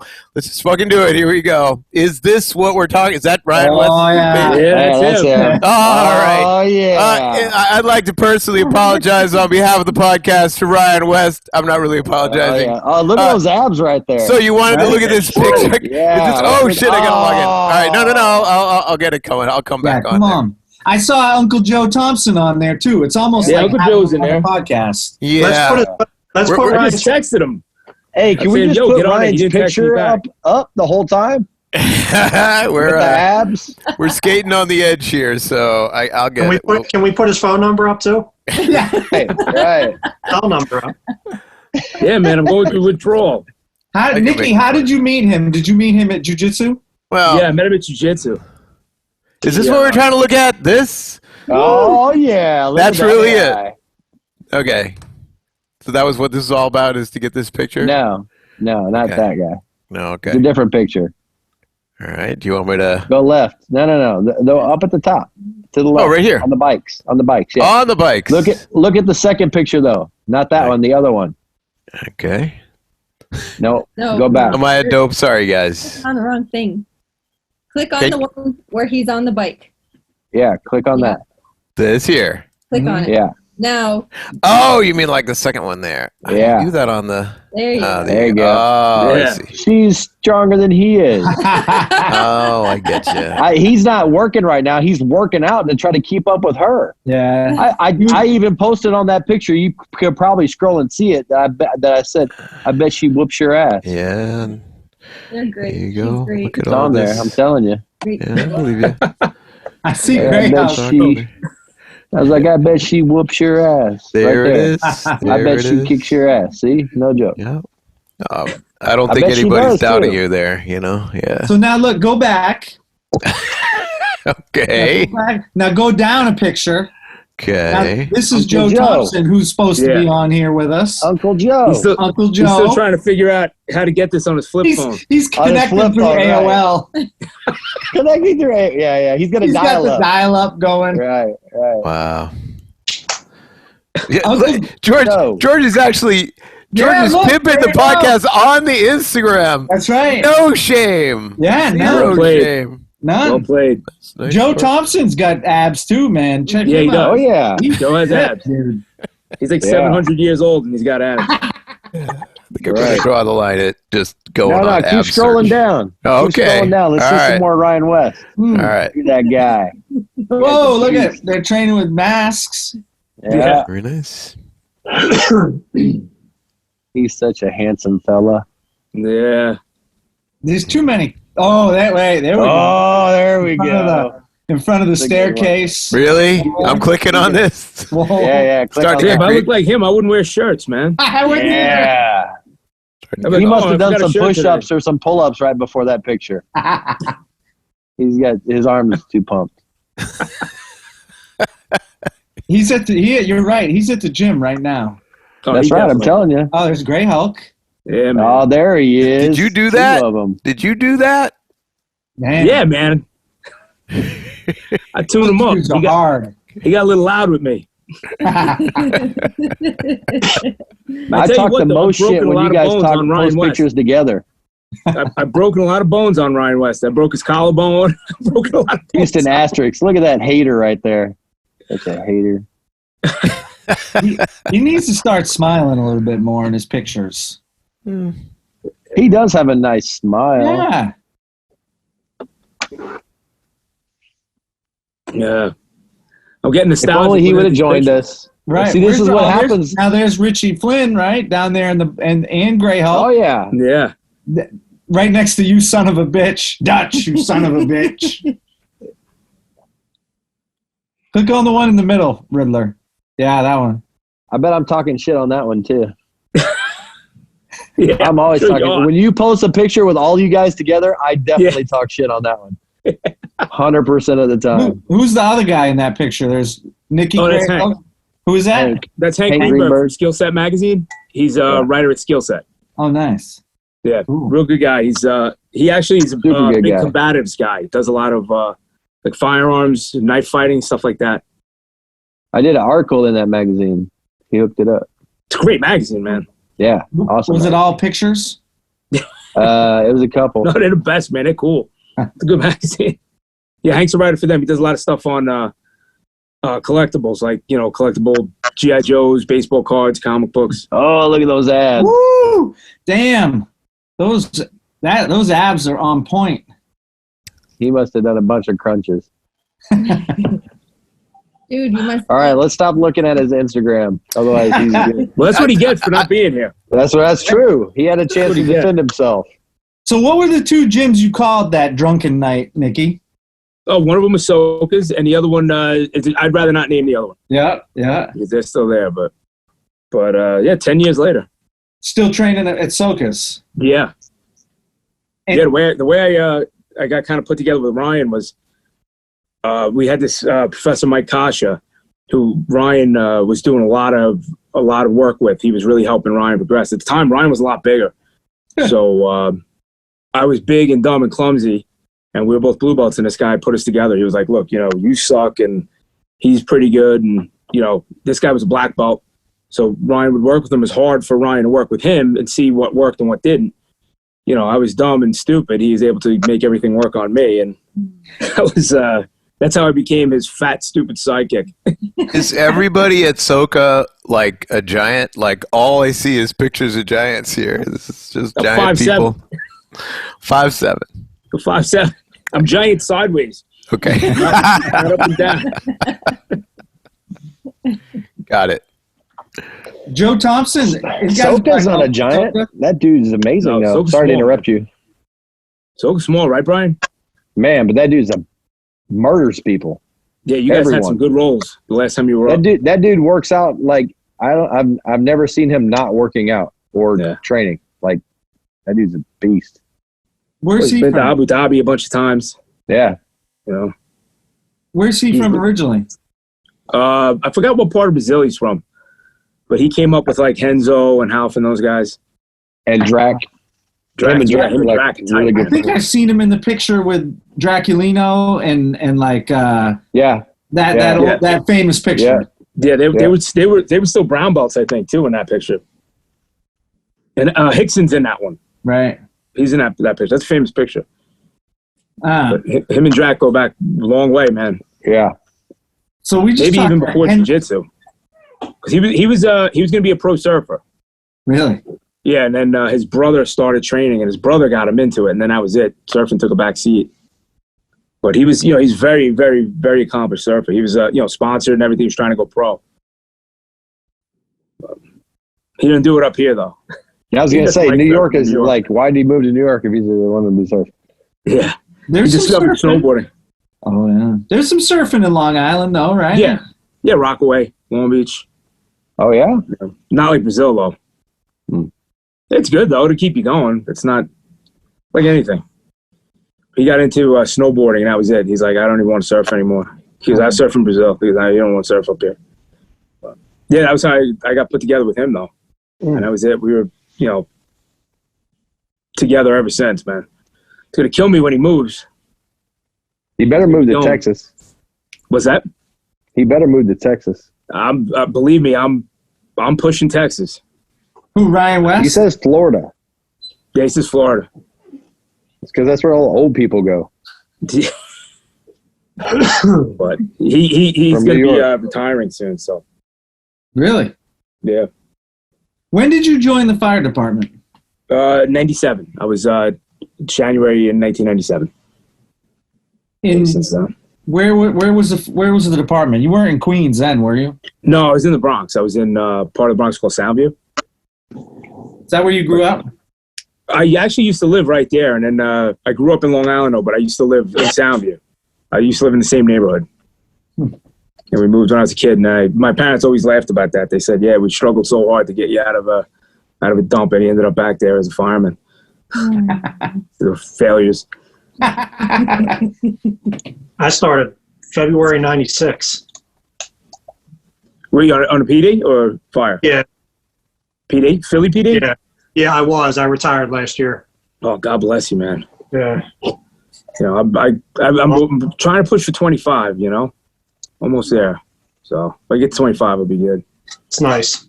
Yeah. It's got to be awesome. My wife's retired from NYPD. Yeah. She just snuck down to use the bathroom down there. They have mandatory. They have a mandatory out. No. They just all leave.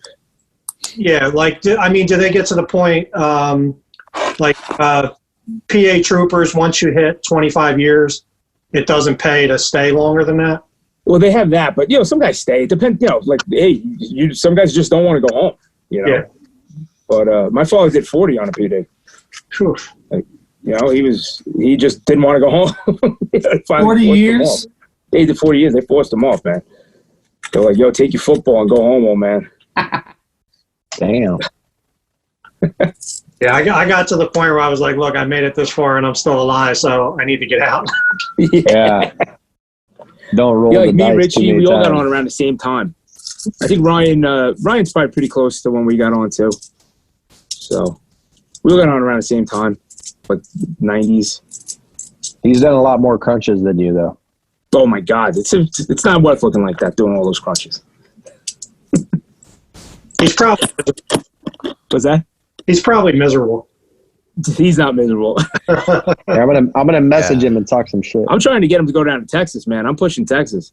I know. I got to make a trip out there too. I've been trying to get out there for a couple of years. Dude, anytime you loved want it to come, going you down stay to at my see house. Renzo. Open He wanted invitation. to, Come on down. Go down. We got to go down and gang up on Shabaro. Oh, We're yeah. gonna need to go down there to train, man. Everything's closed. I'm not We were closed. joking around. Oh, We thought Marvin's. 2 weeks. I'm What's not that? closed. I'm not closed. Shit, it might be better to go do it now. We have to drive down there just to get some jiu-jitsu and I'll be driving to Texas. Come on. Shit, I drove to, Brian, you still in touch with Pete? Yeah. Yeah, I drove, that's where I met Brian. I drove to Oklahoma to Pete Wilhelm School. That was a nice trip. It was a really cool trip.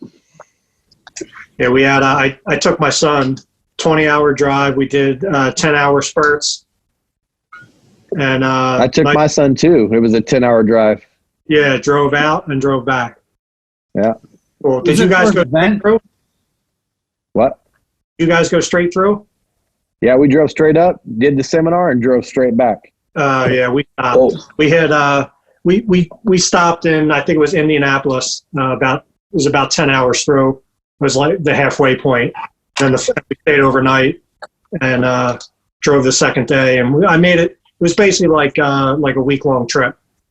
Yeah, It turned going up, really good. I stopped and stayed at DeFranco's house in Dallas, and then drove the rest of the way to Pete's. And then once the seminar was done, I just came back home. Oh, okay. Yeah, it was good. Pete's a really good dude. I don't know if all you guys know him. You guys know Pete Wilhelm? No. Yeah, he's a great guy. Yeah. Great He has Triton Fight Center in Broken Arrow. Tons of affiliates all over the United States. What's that? He's got tons of affiliates all over the United States. Oh, yeah. Great guy. He does a ton of stuff for like military and first responders. I mean, he's constantly like doing things to try to help people, and really, really good dude. That seminar was amazing. So what seminar was that? It was like a first responder seminar. I initially was going to just go just to actually take the seminar, because like like, I'm not a name in jiu-jitsu. I'm just a guy that started training jiu-jitsu a long time ago, and I just train it because it makes me feel better, and it helps in other aspects of my life. So he was having this seminar. I saw him when I was on Facebook, and I just messaged him, was like, hey, I'm going to drive out. Like, I'm going to make a road trip out of this. I'm going to bring my son, drive out for the seminar. And he's like, well, you want to be one of the instructors? I'm not like, I don't even teach at my school. I just go take class. But I wasn't going to say no. So I ended up being one of the instructors. It was me, It was awesome. Shabaro, Bryant Pangilinan. I think I said his name right. Yeah. Pangolin, yeah. It was good. There was it was a huge turnout. There's still people I keep in touch with from that, like students that came. One of which was he was a firefighter. I want to say he was in Tulsa, and they were putting out, it was 3 huge oil tanks. Like, I mean, things were enormous. They looked like they were 10 feet high, each of them. And one of them, the valve ruptured on one of them and the tank exploded, and he got blown back into the fire truck. And he went through years of like therapy and surgeries, and he was fighting to get back. I think he ended up going to the, what's that one organization? Oh God, the Oaks. What's Mighty that called? Oaks. Mighty Chad Oaks. Robichaux. Yeah. Yeah, he ended up going to Mighty Oaks and spending some time there. But I still keep in touch with that guy, and that seminar had a huge effect on him, pushing forward through all the shit he had to go through. That's where I met Myra there. So I met a bunch of people there. It was a really, really good seminar. I wish he would do it again. Yeah. That would He's be got awesome. a huge place. Oh, his place is awesome. And he treated us like gold. Me and my son, the whole time we were there. I can't say enough nice things about Pete. He's a good dude. Yeah, he's a great guy.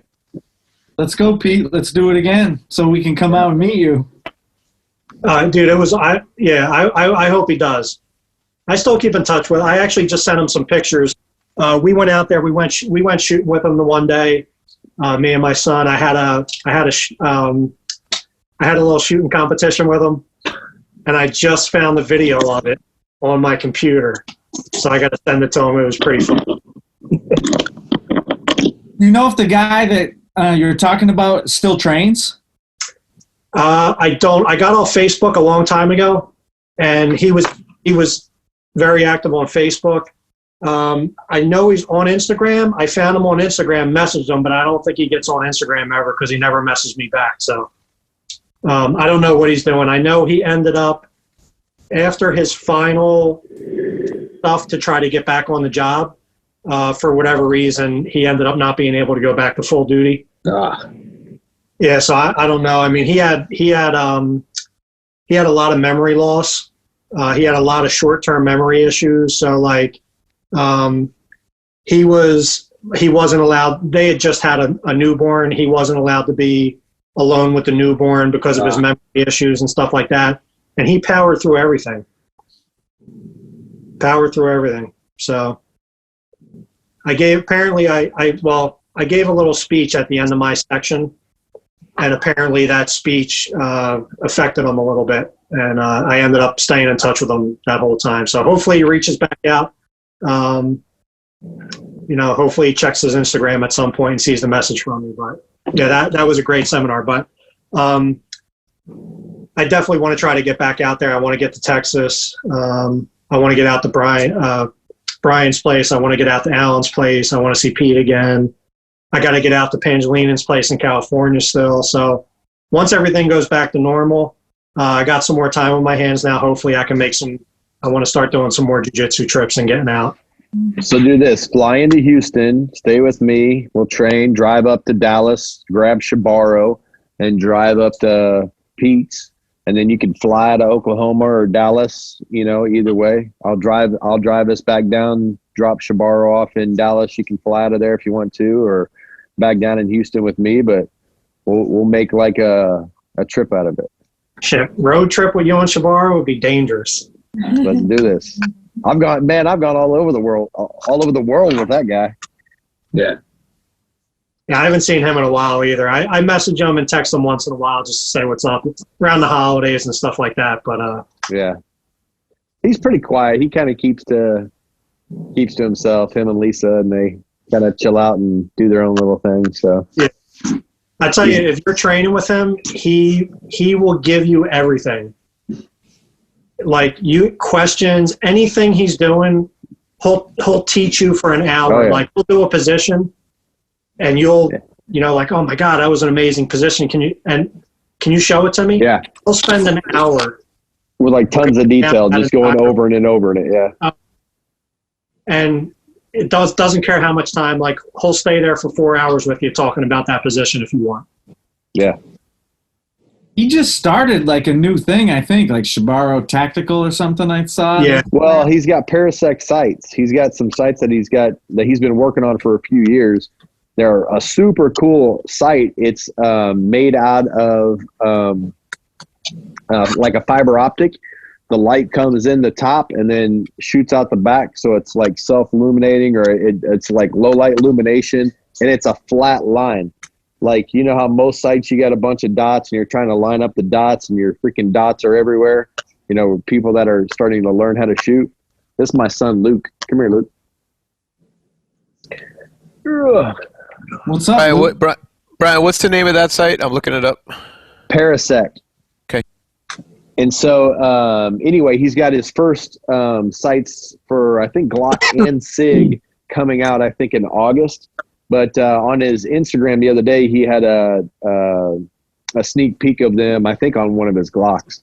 But yeah, that's mainly what he's doing now, or he has been doing the past couple of years, like in addition to the We Defy Foundation and in addition to Tier 1, his gym up in McKinney, Texas. Your son trains, right? Yeah, he's been training a year less than I've been training. Really? Dude's a beast. Was he a wrestler too? He just started. Well, he started wrestling his freshman year in high school. He's a junior now. It's his first year of varsity this year, and he qualified for state. So he did. He's got the skills. He just needs to convert it to confidence in wrestling. But I mean, he's got more mat awareness than anybody. He either pins, or his deal was last year, he either pins or gets pinned, like one or the other. It's like there is no, we're going to get a decision. He either destroys somebody and pins them in like 30 seconds, or he gets thrown to his back and it's like, oh shit, he can't get off, and now he gets pinned. But he had corrected that a lot this year, and he did a lot better. But yeah. How old is he? 17. He started training when he was 4. That's awesome. Yeah. So at 17, you're allowed to be like, are you allowed to be a purple belt? So I could have skipped him to purple belt, but there's no way I would have done that. So he's a blue belt right now. And I mean, he's super, super cool and humble about it. When he turned 16, I was going to promote him I technically kind of did promote him that day, but I didn't tie his belt on him because his mother would have killed me, because he lives with her and he just happened to be training with me. And I promoted him that day, but I couldn't like tie it on him because she's like, if you promote him and I'm not there, like I'm going to kill you. And so then he had wrestling practice. And so finally, I hadn't officially tied his blue belt on him yet. So he still had a kid's belt. Well, I wasn't letting him wear a kid's belt because, one, he wasn't a kid technically anymore for jiu-jitsu, so he didn't need to be wearing a kid's belt. And two, I didn't, I didn't want, he knew he had his blue belt, but I wouldn't let him wear it every once in a while. Like if I do a seminar, I would let him wear his blue belt because he's good. And I didn't want people rolling with him and him doing significantly well against them and them being like, what the hell is up with this kid? So I let him wear his blue belt. But then at my gym, when we would go back to the academy and train, or he'd be in class and he'd be like, hey, what belt? I'm like, wear the white one. So I'd make him wear a white belt until finally his mom was able to come to the class and I was able to promote him. So all those kids are going to be beasts, man. Kids that grew up like that, they're all already beasts, but like, yeah. I got a crazy. couple of them in the gym now that, man, it's awesome to see the progression from when they first come in. Like, I get a video. Let me see if I got it on my phone. I'll show it to you. I get a video on my phone of this virtual class that I'm teaching. And this series that we went through with this kid, Joe recorded it and he sent it to me. Let me see if I can find it real quick. And I'll show you guys, but come on. So does Joe's wife got a fight coming up, or has she got anything going on? So,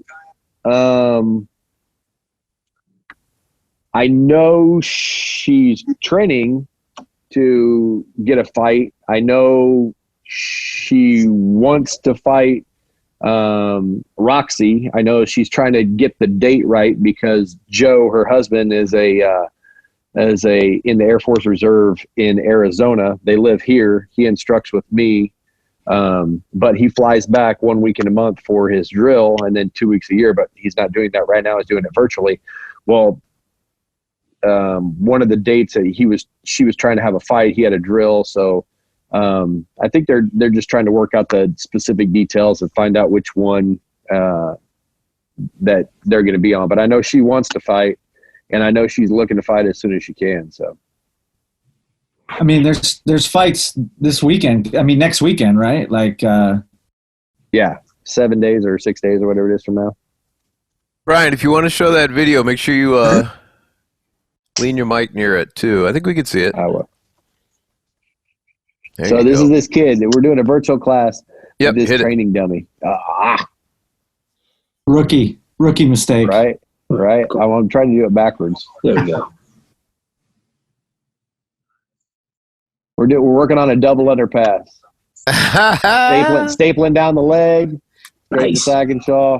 I mean, I got another kid Wow. that's doing freaking armbar transitions. I mean, but the thing about it is, it's possible to teach and learn in this environment. You know, we talked about at the very, very beginning of this, with the fact that I'm allowing live training at my gym, but I'm also allowing this for those people that Sure. want to do it. And it's a viable way to learn in the atmosphere that you can. You can focus so much on technique. I mean, nothing's going to replace training with a person, or, you know, the feedback that you get from a person defending and having to adapt to their body moving and still trying to attack in the same manner while maintaining position. Nothing will ever replace that. And nor do I think anything should.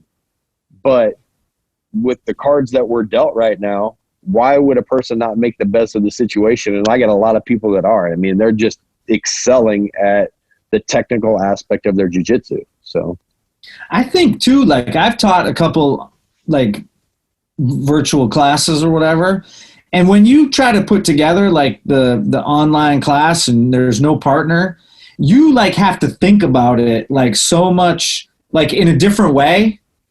And so it helped me to like have to try to put together a class without someone to do. So you got to like envision stuff. shadow box. Yeah, right. Like shadow boxing and using your imagination, right? Which kind of like using maybe other parts of your brain that you wouldn't be using if you had a person there. So Nicky's fucked in this situation. Yeah. Yeah. Sorry, Nick. Sorry, There bro. we go. You think things will ever go back to normal? Yeah. Like But I a don't true think it'll be till like September or something. But the thing about it is, you know, me, I don't think that I'm going to go back to what my schedule was like before. I think that this has given us an opportunity to really kind of excel and learn some things about how we present jiu-jitsu to people and how it's delivered to them. I think that there's going to be some real innovative and out of the box way to do some of these classes, even if, you know, live classes. I think that like right now, next week, I'm going to have 12-person classes, but they're family style classes. You know, I've got 12 squares, you know, plenty of room in between them. If you know how jiu-jitsu mats are laid out, where you have like designated fight areas, but not talking about you guys, but the people listening or whatever. I feel bad for anybody that's listening to this that hasn't done jiu-jitsu. Yeah. Because they've reached a new low. Right. They're like, I've got nothing else to watch. I'll watch these idiots talk for a while about something I have known nothing about. Right. But, you know, I'm going to have a family style class. I'll be real quick. Sorry. A family style class where moms and dads are going to be able to take a class with their kids. Normally, I don't ever have that. I don't want a mom or a dad because it's a different tempo of a class, different atmosphere. Not to say that all my classes are going to be like that, but I think I might do some more like family style classes. So, I mean, I think that this is has the opportunity to really push jiu-jitsu to the next level, because ultimately, what can you do with any other martial art? I mean, it's the same. Jiu-jitsu is constantly evolving. Katas are katas, and, you know, sayonagis are sayonagis. But jiu-jitsu, I mean, everything changes in jiu-jitsu. I'm curious what's going to happen, because I heard something. I don't watch the news. So a lot of it is like hearing people talk, or I'll see it on Instagram or whatever. And you know how true that stuff is. But that now they're saying that they think this is going to come back and be a seasonal thing. So, like, what happens to the businesses if it comes back next year? You know, like, are they going to say, all right, well, now everybody's got to close down again?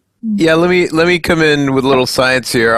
Because where I teach, where I teach, we have 70% foreign students, right? So we have people all over the world, and it's a private college, so it means that if they don't get this right, they're going under. So we're lucky to have a lot of science, which we don't have to get from major media. You know, I think the big difference is going to be what Brian was talking about before: testing. Number one, right now only 3% of the entire fucking population is tested. Nobody knows what's going on in America. America's huge. Nobody's being tested, right? So number two, once you get enough idea, once half the people in the country have been tested, we really understand what's going on. Next time, that's going to happen hopefully pretty quickly. Even today, there's a big announcement, which is the U.S. passed those ROCHE, however you say that, Roach, tests, which are 99% positive. That little thing where you stick your finger in, that they talk about 5 minutes. Nobody really knows how good this is. This is a real test, and it's for real. It's passed by all the FDA. Everybody's ready to go. Forget the politics. Bottom line is you need testing. But the second thing is, before there's even a vaccine, you're going to see this thing called contact tracing, which is going to piss off a lot of people. But the reality is that's going to be the solution. So it's the very thing you were talking about that you're afraid of. That's where they're following you around and seeing. They aren't. Right? They aren't. Everybody. Right. Well, what's going to happen is, you know, Brian was saying, like, this is going to be a new thing for jiu-jitsu. It is, but it's going to be a new thing for a lot of people. This thing already knows whether you have COVID or not. Like, it follows you to the doctor's office. Like, it's listening right now. I'm not being a conspiracy guy. I mean, this is legit. It's Google. You know what happens. I talked about these sites. They're going to show up on my Facebook, you know, like by tomorrow, right? So we know what's going on. So once everybody understands that these guys have it, these guys don't, this is where it is and all that, it's going to get a lot easier. Because the bottom line is, we're not talking about a lot of other major issues that have nothing to do with Brazilian Jiu-Jitsu. Like right now, there's no immigration. Right now, you can't go from country to country. That's the shit that's going to make a big difference. I want to go to Belize. Well, that's the thing. Like, I think you can leave. The question is whether you can come back or not. But I don't even need to. I'll stay over there for a little bit. And that's the thing. You know, you guys operate on a different level. You know shit that I'm never gonna know. But the science is out there. Leaving the politics, and most importantly, leaving the characters, which politics and characters and all that bullshit. Just get that out of there. You know, you got to know a little more. Right now, I'm not talking about jiu-jitsu, but to answer your question, Pete, there's no reason why once this stuff has some form of, once you have your brain wrapped around it as a doctor, they know what they're up against. Look at what happens. Is there an AIDS vaccine? I don't see any AIDS vaccine. But AIDS was horrible for a little while before they figured out what to do and how to treat it. And so now it's part of the life that we live. But you don't not go to you know. So it's a good thing. In other words, right now it's just real early, and I'm not getting political about it, but 100% this is going to go back to quote normal. My question to you guys is, it's like what Brian was saying. Like, I think if there's a binary, if it's either you open it up and you got 60 people on the mat and they all train together, or you're closed, I think that's personally, I think that's kind of silly. That's not very scientific. It's got to be a couple of places in between. And I love Brian's solution of saying, offer you 3 ways of looking at this. And if you don't want to train together, or you want to do it this way, or you want to do it this way, that's fantastic.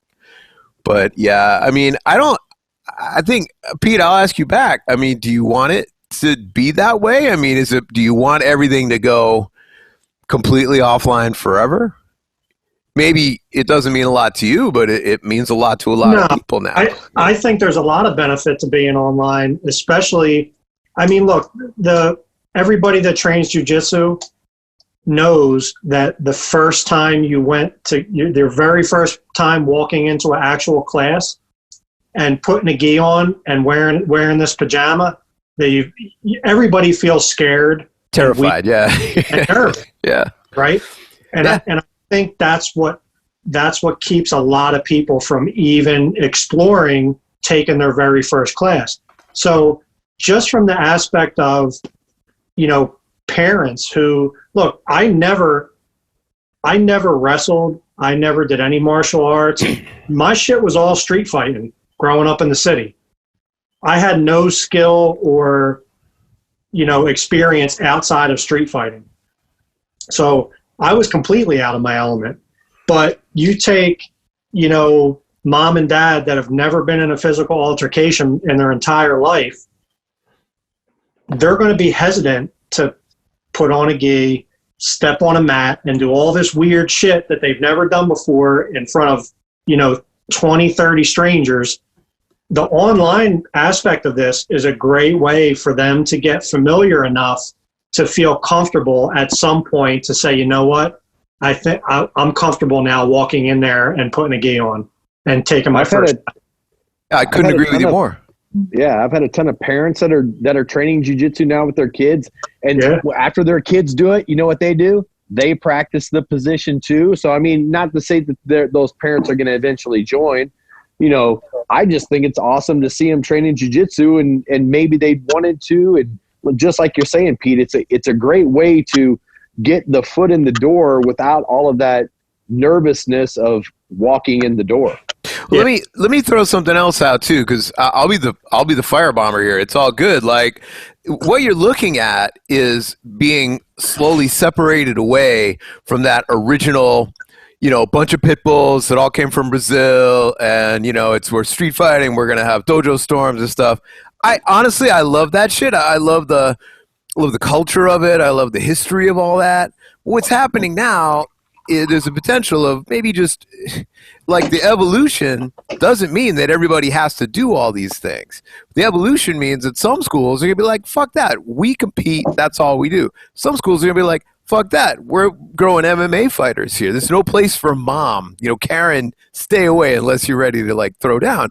And there's going to be some schools that are like, no. Our job here is to take someone who is not a fighter, someone who is scared or is weak, and make them strong, right? And so I think that's where this is going to happen, assuming that you keep that online element. It allows the schools to sort of develop their own personalities, which they kind of do already, because without getting too shady here or firebomby, I mean, it's gone a long way from that original Brazilian thing, to the point where, look, I mean, there's a big argument of like American jiu-jitsu, and I don't see why anybody has to own it, but I'm telling you, I feel like the opportunity here is for this to split out a little bit. We were just speaking last night with George. Is it okay if I say who we interviewed last night with you? Okay with you? No, don't tell him. Seriously? Just kidding. You can okay. tell him. So we were talking with Henry Akins last night, which was awesome. And, you're talking about it's like holding a telescope into the original days, like challenges, you know, guys walk in, and he told this great story, which I can't wait for you to hear about. Cool Hickson stories. This man. guy throwing stars in the back, like won't talk to anybody, and like, who's this guy? And all this. I've heard this story. Yeah, it's all this cool shit, right?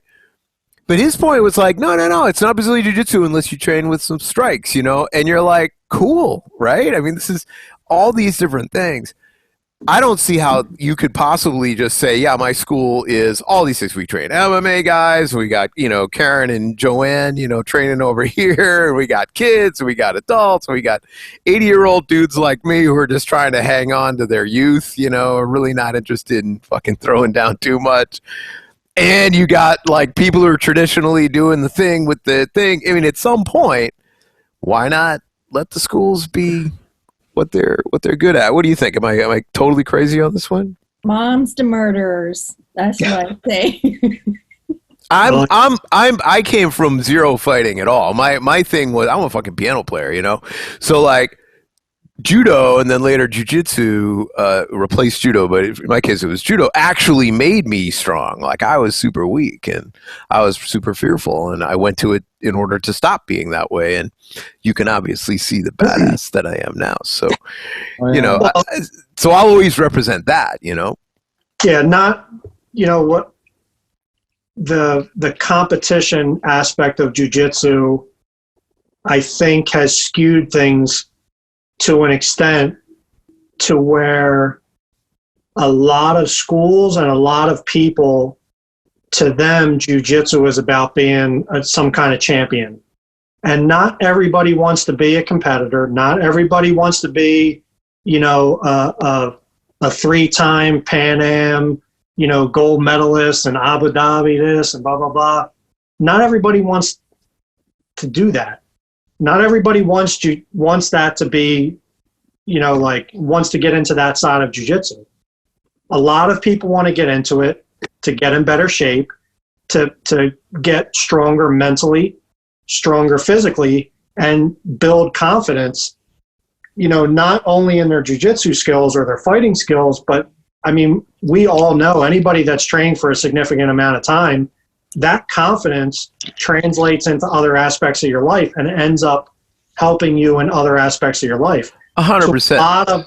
To a lot of, you know, I'll say average people, that's what they want. That's what they're looking for. Well, I mean, look at the screen. I mean, you got people who are training, who are killing demons, you know, that you probably get over the last couple of years, over 20 years, right? I kill my demons, which my demons are obviously very different than your demons, you know, but someone walks into you know, imagine if this was the training group, right? You know, someone walks in and it's like, if you look, we all have a lot of jiu-jitsu sort of our approach in common. We also have a lot of really big differences in what we want out of this, right? I mean, look at, you know, look at the experiences of the people. You know, I've never been to war, you know, I've never been out on the streets, you know, dealing with the shits that you're dealing with, but I don't feel left out.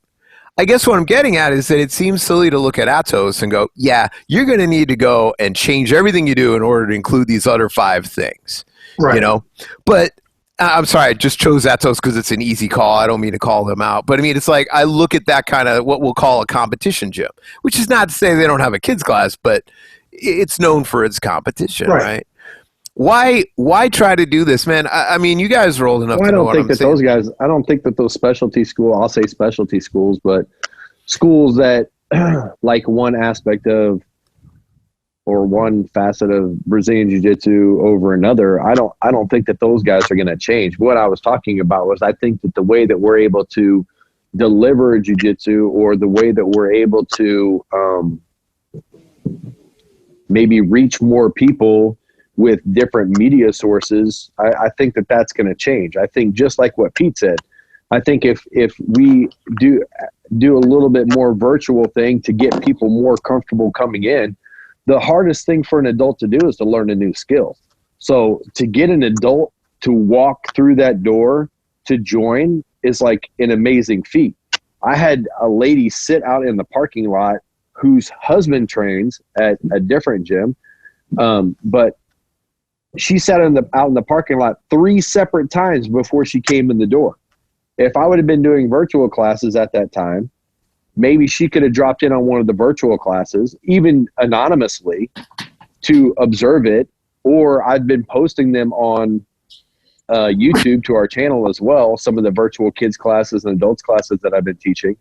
If she had the ability to at least observe how people kind of interact, figure out if like me as an instructor is somebody that she could be around.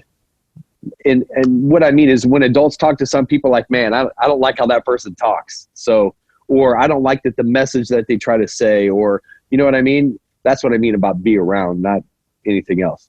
Right. But you know what I mean? I do. I think we also make believe that there's all this stuff that's not happening on the internet. I mean, you go on the internet and you're on Facebook and you type in some shit about jujitsu. It's going to be your job as a white belt is to get the shit beat out of you for a year.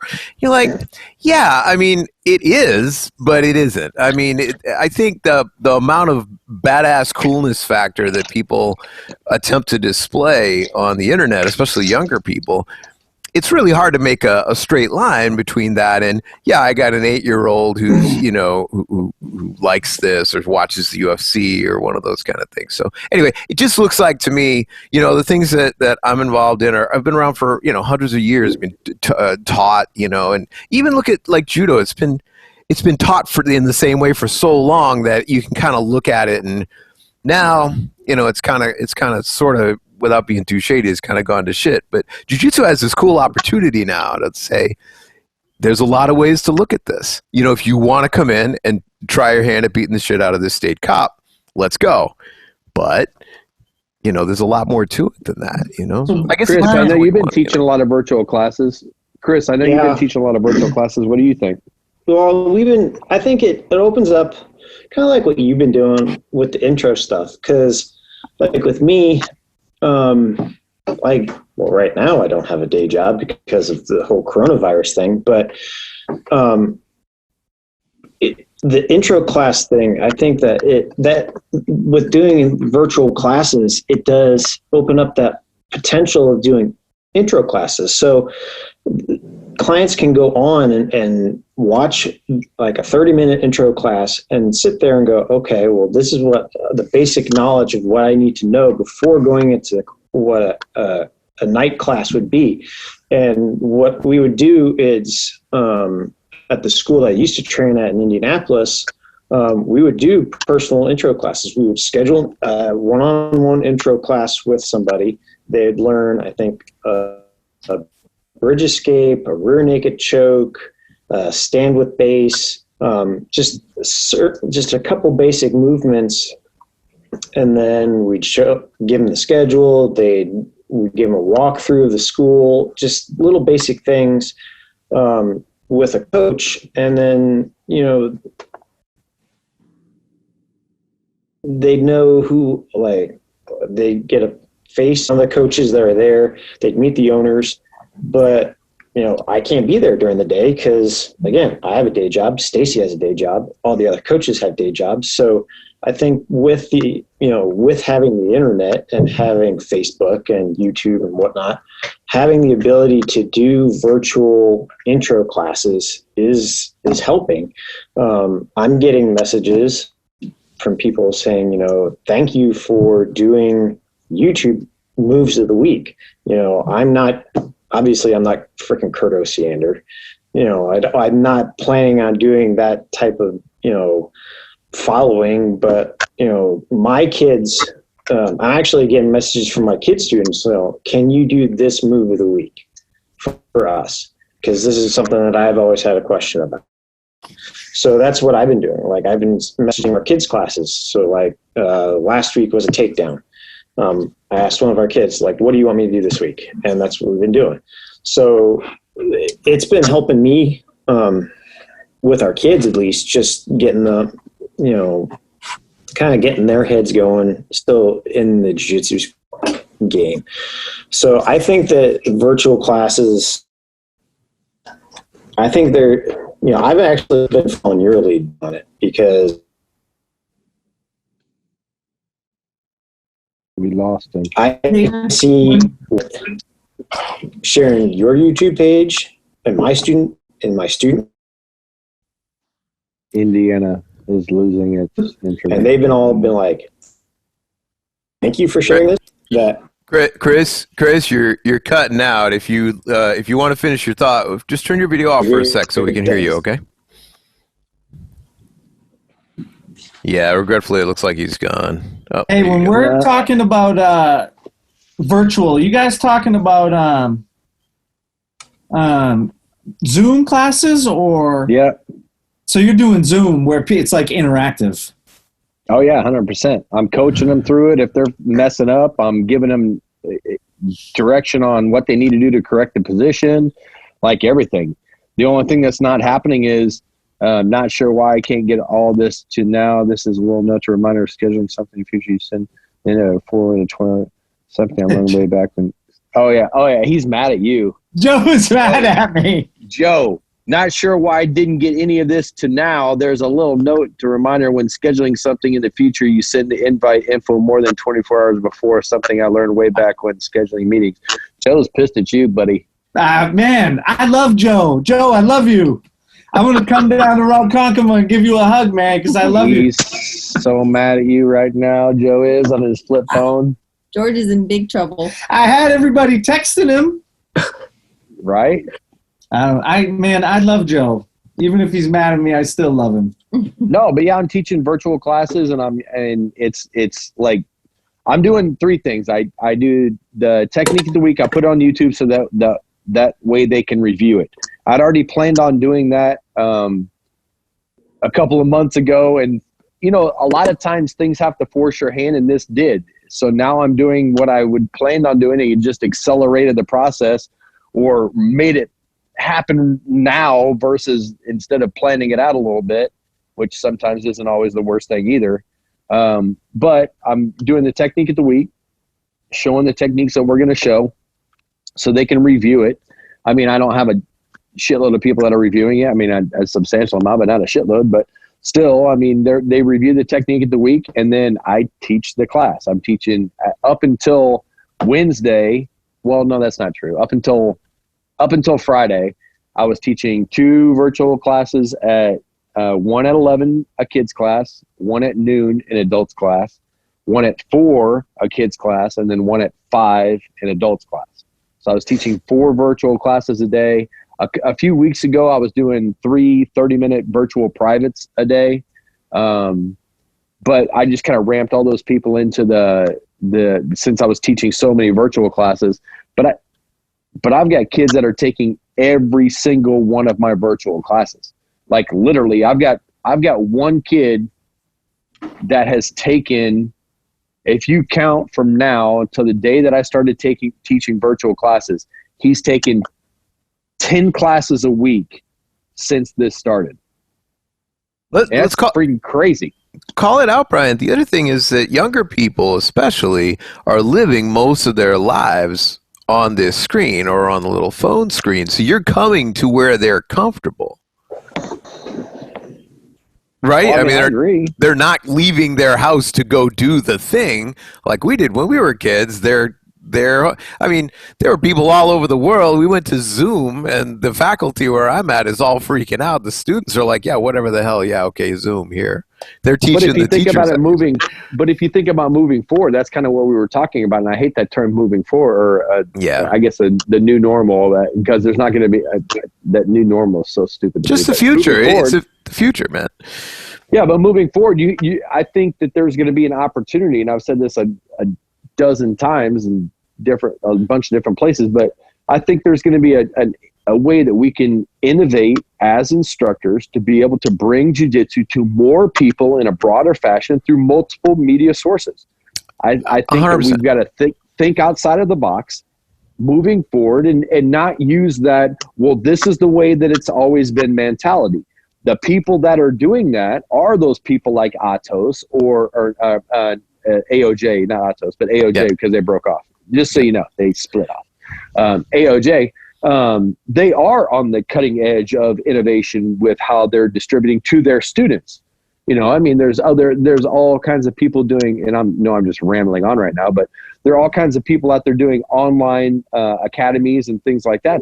That's great, but taking that to the next level with your students too. So, well, I think being forward thinking requires the ability to, like you're saying, to respect what happened before, but to also be willing to leave it behind. It wasn't 5 years ago where you would say something about some technique that, you know, someone would say something about some technique they learned online, and you're going to get a big, you know, shot of relatively or really well experienced people going, stop looking at YouTube. You don't learn jiu-jitsu on YouTube. You don't learn jiu-jitsu from videos. Just listen to your instructor. Now, I'm not suggesting that's not a bad idea. It's a very powerful concept. But there are people coming into our academy that are doing techniques that neither George or Jay or anybody taught them, because there's somebody, one of the purple belts in our academy is just really into the Danaher thing and would come in and beat everybody up. I'm like, okay, what the fuck are you doing here? And I'm learning all this stuff. It's just a new reality that there are people that now will buy all the Danaher stuff and learn that system separately. No bullshit, and I'm not trying to turn this into a two-way conversation. I want you guys to be involved too, but no bullshit. The choke that I'm pretty much known that I do, that choke I learned on YouTube. The point is bullshit. The thing is, you said it yourself. It's constantly evolving. It's huge. Way too many techniques, certainly for my dumb ass to think about. But I've been to a ton of seminars, that one you do, 1, 2, 3, jam it in your dick. That one just hits with me, right? So you really did say that. You really did. I think that's how George teaches it. I can't believe that I actually have. I can't believe that with this group I have to be like, Brian, I know you didn't really say that. I'm just joking. But I blame Jay Mansfield. You should blame Jay, dude. I definitely blame Jay Mansfield. Jay Mansfield would 100% say that. I gotta. He's not here to defend himself, though. That's the reason why he'd still go in. He would say it. Go in. Probably not even wearing pants right now. Chris, I was taking notes. Would you go back and finish what you were saying? Because it was really, really good. And I think it would help me in my women's classes. We lost you about halfway through. You were talking about getting feedback. As far as like the what we do is like the intro classes, we do.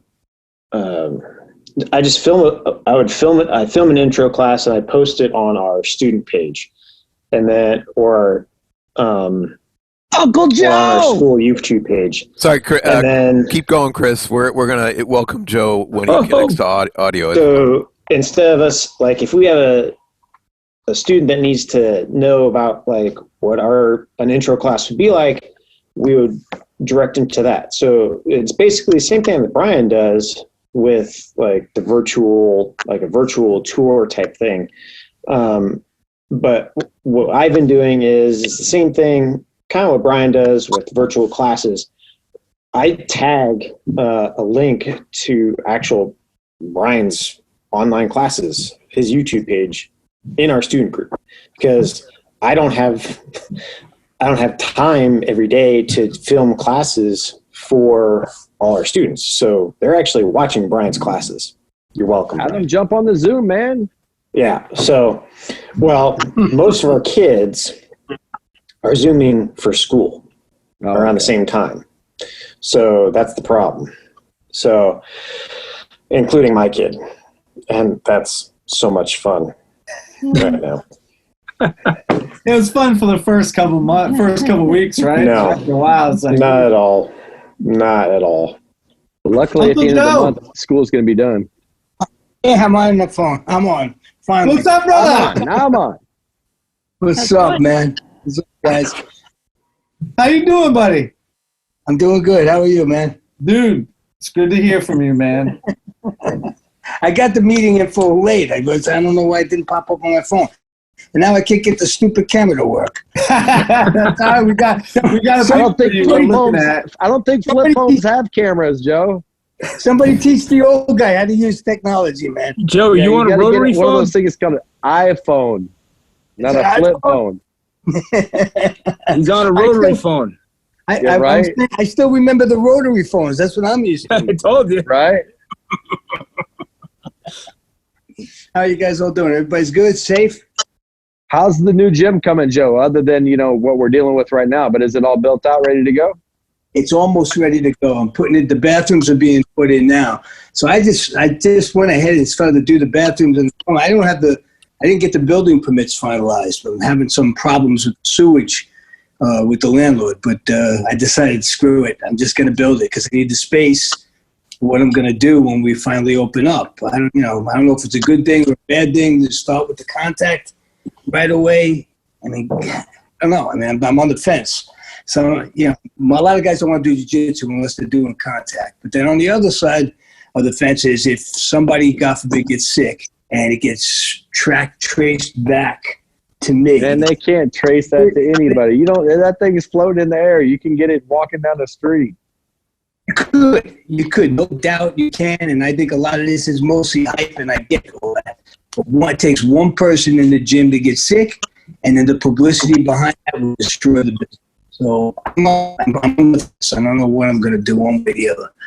I mean, probably set up the bags, and I'm setting right up where, as you walk into the new gym, before you get on the mats, there's going to be little trays there, and they're going to have sanitizer. And you'll step in the sanitizer, you'll step on the towels to wipe your feet, and then you'll get on the mat, and everything will be clean. You'll spray down the bags before and after, and we'll do bag drills for the non-contact classes. So I it was kind of similar to what you were going to do, Brian. The only thing was I wasn't sure whether or not I was going to do the contact yet. I don't know if I'm going to wait for the phased in or. Man, the only reason I did that was because I was pissed off one day and I just made a decision to do it. Originally next week was going to be all non-contact. Well, I was going to do one virtual class and three non-contact classes, 3 30-minute non-contact classes. But when they said, "Oh no, you got to wait again," I was like, "Nope, not waiting." And not only am I not going to wait, I'm going to satisfy all these customers that want to train live. So sorry to interrupt you, Joe, but originally my plan was to only do non-contact. Originally. Yeah.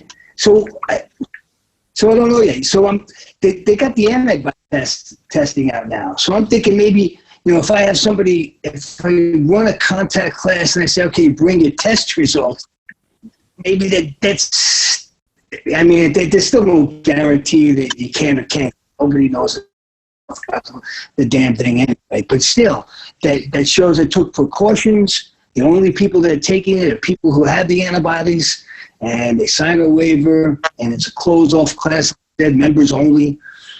Maybe a limit between how many I allow in the class. I don't know yet. I'm toying around with a ton of ideas.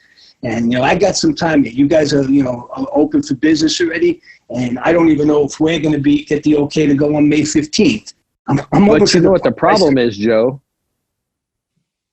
The ultimate problem is you as a business owner should have that right to be open.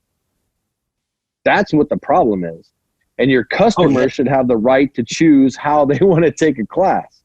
But for all of us for you to be told that you can't have your gym open, I think is a ridiculous thing. I agree. Let me jump in. Hey, Joe. Joe, it's good to meet you, man. You made up a really good point. I think that has to be part of the conversation, but we'll keep it short, which is this is all everything everybody's saying is true, but all that has to happen is some bullshit. Everything gets into the papers, and all of a sudden people are like, oh my God, what are these guys doing? They're wrestling in their pajamas. I think it is worth saying that if this happens to, it's not much you can do to control it, but if this goes south, I mean, it could be a target, and that's what I'm afraid of, which is something that we're innocent of, but and someone decides that that's going to be their hill to die on, and unless you have random people training in your gym, which is the reason I don't have the main open mat, which is one of the things that is huge down here in Houston, is the open mat at my gym. I haven't done that, nor do I plan on doing it until things get safe. I probably won't even do that open mat baby until July, as much as I want to. With my members only, just like what you were talking about, Joe, closed members only, like I got no drop-ins, I got no walk-ins. Like there are people like, man, now that I know you're open, I'm going to drive to come train with you. No, you're not. Don't drive. Yeah, Don't drive. I mean, you can show up at my door, but it's for members only. I'm like, that's how I'm keeping it safe for my academy. Right. So that's the key to it to me is right, keeping it safe for my members now. But even my members now, I missed a lot of this already, I guess. And I don't know if you guys already talked about it. But how many members have you guys already lost or had frozen or canceled because of this? So to me, it's more about, even if I opened up tomorrow and I said, okay, you know what, fuck them, I'm going to do what I want. It's my business. I can do what I want. These people who are coming have consented. And I'm still going to lose a good amount of people that are going to say, hey, screw it. I'm not taking a risk. I've got a mother at home that has, COPD. I've got some asthma. I'm not going to take that risk. And they're going to cancel their membership. So I'm trying to find a way where I don't have these people cancel and I still have them come, whether it's contact. But are they canceling or are they freezing, Joe? I've had both. I've had people cancel and I've had people freeze. There's people that are saying, hey, I'm not going to take the risk with, sweating on the mat with a bunch of guys when, breathing on somebody is what they're saying you can get it from, right? So, but are they new students though that are saying that? Because from my experience, the ones that are saying that are mainly new. Right. So anybody that is trained, you got your hardcore guy. That's right. Anybody who's trained that's hardcore is going to be like, fuck it, I just want to roll. Well, not necessarily that though. I mean, I've got some students that are hardcore that are still like, hey, Brian, we're still going to take your virtual classes. We just going to wait a little bit longer. And I'm like, hey, man, no problem. That's why I'm giving you options. And then I've got some people that are like, hey, Brian, I'm going to come in there to the gym. I'm going to take this contract-free class, but I really am not into contact yet. And I'm like, man, I'm down with that too. I'm going to clean the shit out of this gym when you're done and before, so that way everything's good to go. So, I mean, there's different levels, and maybe trying to – go ahead, Joe. Oh, I'm sorry. You're right. There is. So for me, I guess it depends on how your business is kind of designed. Mine is majority. I've got a share of both, but the majority of my business is the kids. I got a huge kids following. So it takes one of those adults and then the parents find out, that their kids are on a mat where someone got sick. Those are the ones that I can't lose. Yeah, but what about virtually, Joe? Are you teaching virtually? Yeah, I've been teaching. I teach virtually three times a week. So I have 3 nights that I'm teaching virtual classes. I'm going to keep those virtual classes when we go back. I'm going to shorten them to probably about a half an hour, 45 minutes. And then I was going to offer the non-contact, but I'm only going to limit it to 8 to, I don't know how many people are going to allow in at a time. That's why I need the bigger space. I'm going to probably go to 10 to 12. I don't think they're going to allow me more than that, so I'm going to have to add more classes. Well, dude, anytime you want that, yeah, man, good to see you, Pete. See you, Pete. Later, Pete. Hang on, I'm trying to get this thing off. There you go. All right. Sorry to interrupt. I got to bail, guys. Great to see you, brother. Nice to meet you, Pete. An invitation. Anytime you want to come down, you let me know. We'll make it a thing. Yeah, I'm down. I'm down for sure. Let me know. Try to do it this year. Sounds good. Yeah, I want to get down to Philly to see some shows, bro. We'll grab Nick. We'll grab Joe. We'll work, and we're going on a road trip. Let's go. Definitely down. All right. Hey, so for everybody that's like watching or listening that doesn't know Joe, Joe is owns Lockdown BJJ and Ronkonkoma. And so the first time, like I had met. He's showing the guitar. Yeah. The guitar. The Alleyway Kings. So the first time I met Joe. George, can I interrupt you before you do your spiel? Because I want to talk to Joe real quick about what he was saying. Joe, anytime you want to have your kids, because kids are your big thing. I mean, I've got a huge kids too. I mean, my adults aren't bad, but I absolutely love teaching kids and see them develop.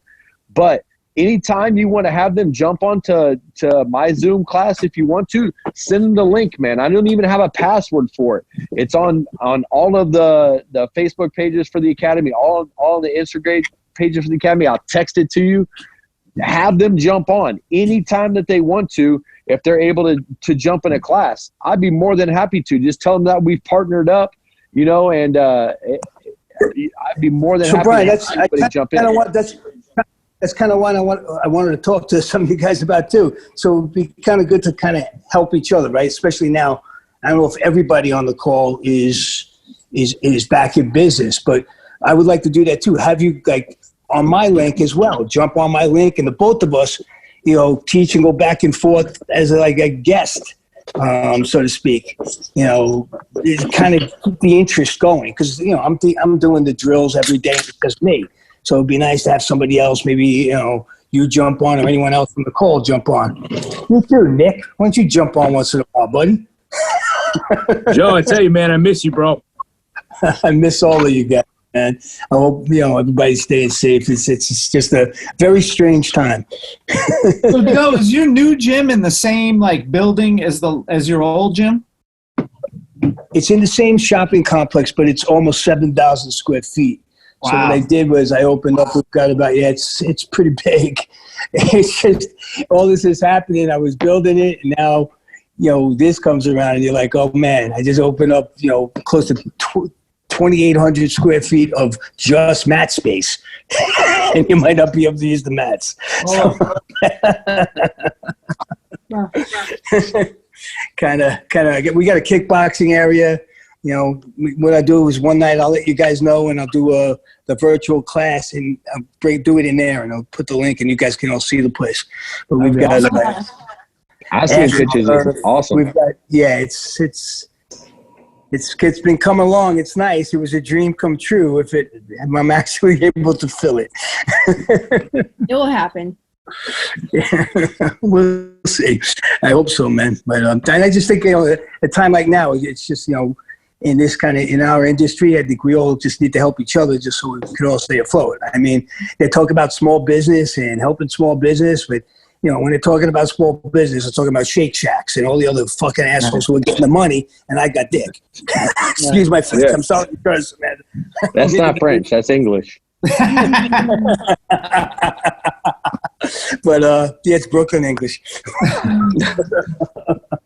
Yeah, Hey. but they do, all the money's going to the bigger corporations and nothing. And when they talk about opening small business, they're not talking about martial art institutes. Even with the gyms, they don't mention us. We're a different business, and there's Well, nothing that's because around. we get clumped in with everything, Joe, and we talked about it a little bit earlier. You know, we're academies, we're martial arts schools, we're not gyms. You know, Right. we get clumped in with gyms, but go to any place and you're probably a legitimate jiu-jitsu academy. You're probably not going to find a place that's cleaner than a legitimate jiu-jitsu academy. Yeah. We care about our shit. We care about the cleanliness of our academies for our students, and versus any restaurant or theater or whatever, you're not going to find something that's going to be a cleaner, more professional environment than a martial arts academy. No, I agree with that totally. I mean, we scrub our mats all the time. You don't see people walking around a gym cleaning everything up like we do, right? I mean, Right. You get on the mat, you're cleaning the mats, you're making sure everybody's wearing clean gis and everything. So, yeah, I agree with that. You know, I'm taking all the measures I can, I think, to make sure that I bring out to everyone, you know, how we're sanitizing. I've got somebody coming in with the sprays and the mists to spray the thing down even before we open again. You know, we're going to do that once a week. I'm even looking into the stupid UV light things to see if that helps in any way. Well, the thing about it is we are as academy owners are spending exorbitant amount of money to satisfy a requirement that somebody is putting on us that we're already doing to get permission to be able to teach people, our clients, a skill that they would like to learn. Like, we as business owners, not just martial arts academies, but business owners, we as business owners should have the right to not have to close our businesses. I think that's a completely unconstitutional thing to force a business to close. Yeah, I don't even know. I guess, you know, in some respect I agree with that, and then in another respect it's like this is a it's never happened before. I mean, but what happens when it happens in 6 months or a year, and they're like, well, we did this last time, we're just going to take it to the next step next time, or next time. That's the scary part about it, right? You open the doors, and maybe everybody rushes back. And, you know, I'm going by the way things are here in New York. I mean, got to separate the states for a while. So with the New Yorkers, you can tell them all day long what to do, and they're going to do what the hell they want to do anyway. So that's the problem. You're going to put a lockdown in place, and you got kids in the park, and you got everybody running around, going down to the beach, and you know, on a nice day, everybody's close together again. It's not going to work. So you're doing a lockdown. If everybody's not doing it, it doesn't work. So we open up, people start doing this stuff, and then all of a sudden, a month or two down the road, we're forced to shut down again. You know, and then I got guys like Ryan coming up and giving me a ticket. I was inside filming. I'm filming the class, doing the Zoom class, the interactive classes, and I had nobody in there. I just had the one person filming me, and all of a sudden somebody complained and called the cops. And meanwhile, my windows are all blacked out. I had paper on it, but someone must have been able to peek in and see something, and they called the cops. I've had the cops at my site 4 times already. Man, really? I would almost want to, like, man. Yeah, and what type of person? So what happened when the cops come, Joe? What have they said to you?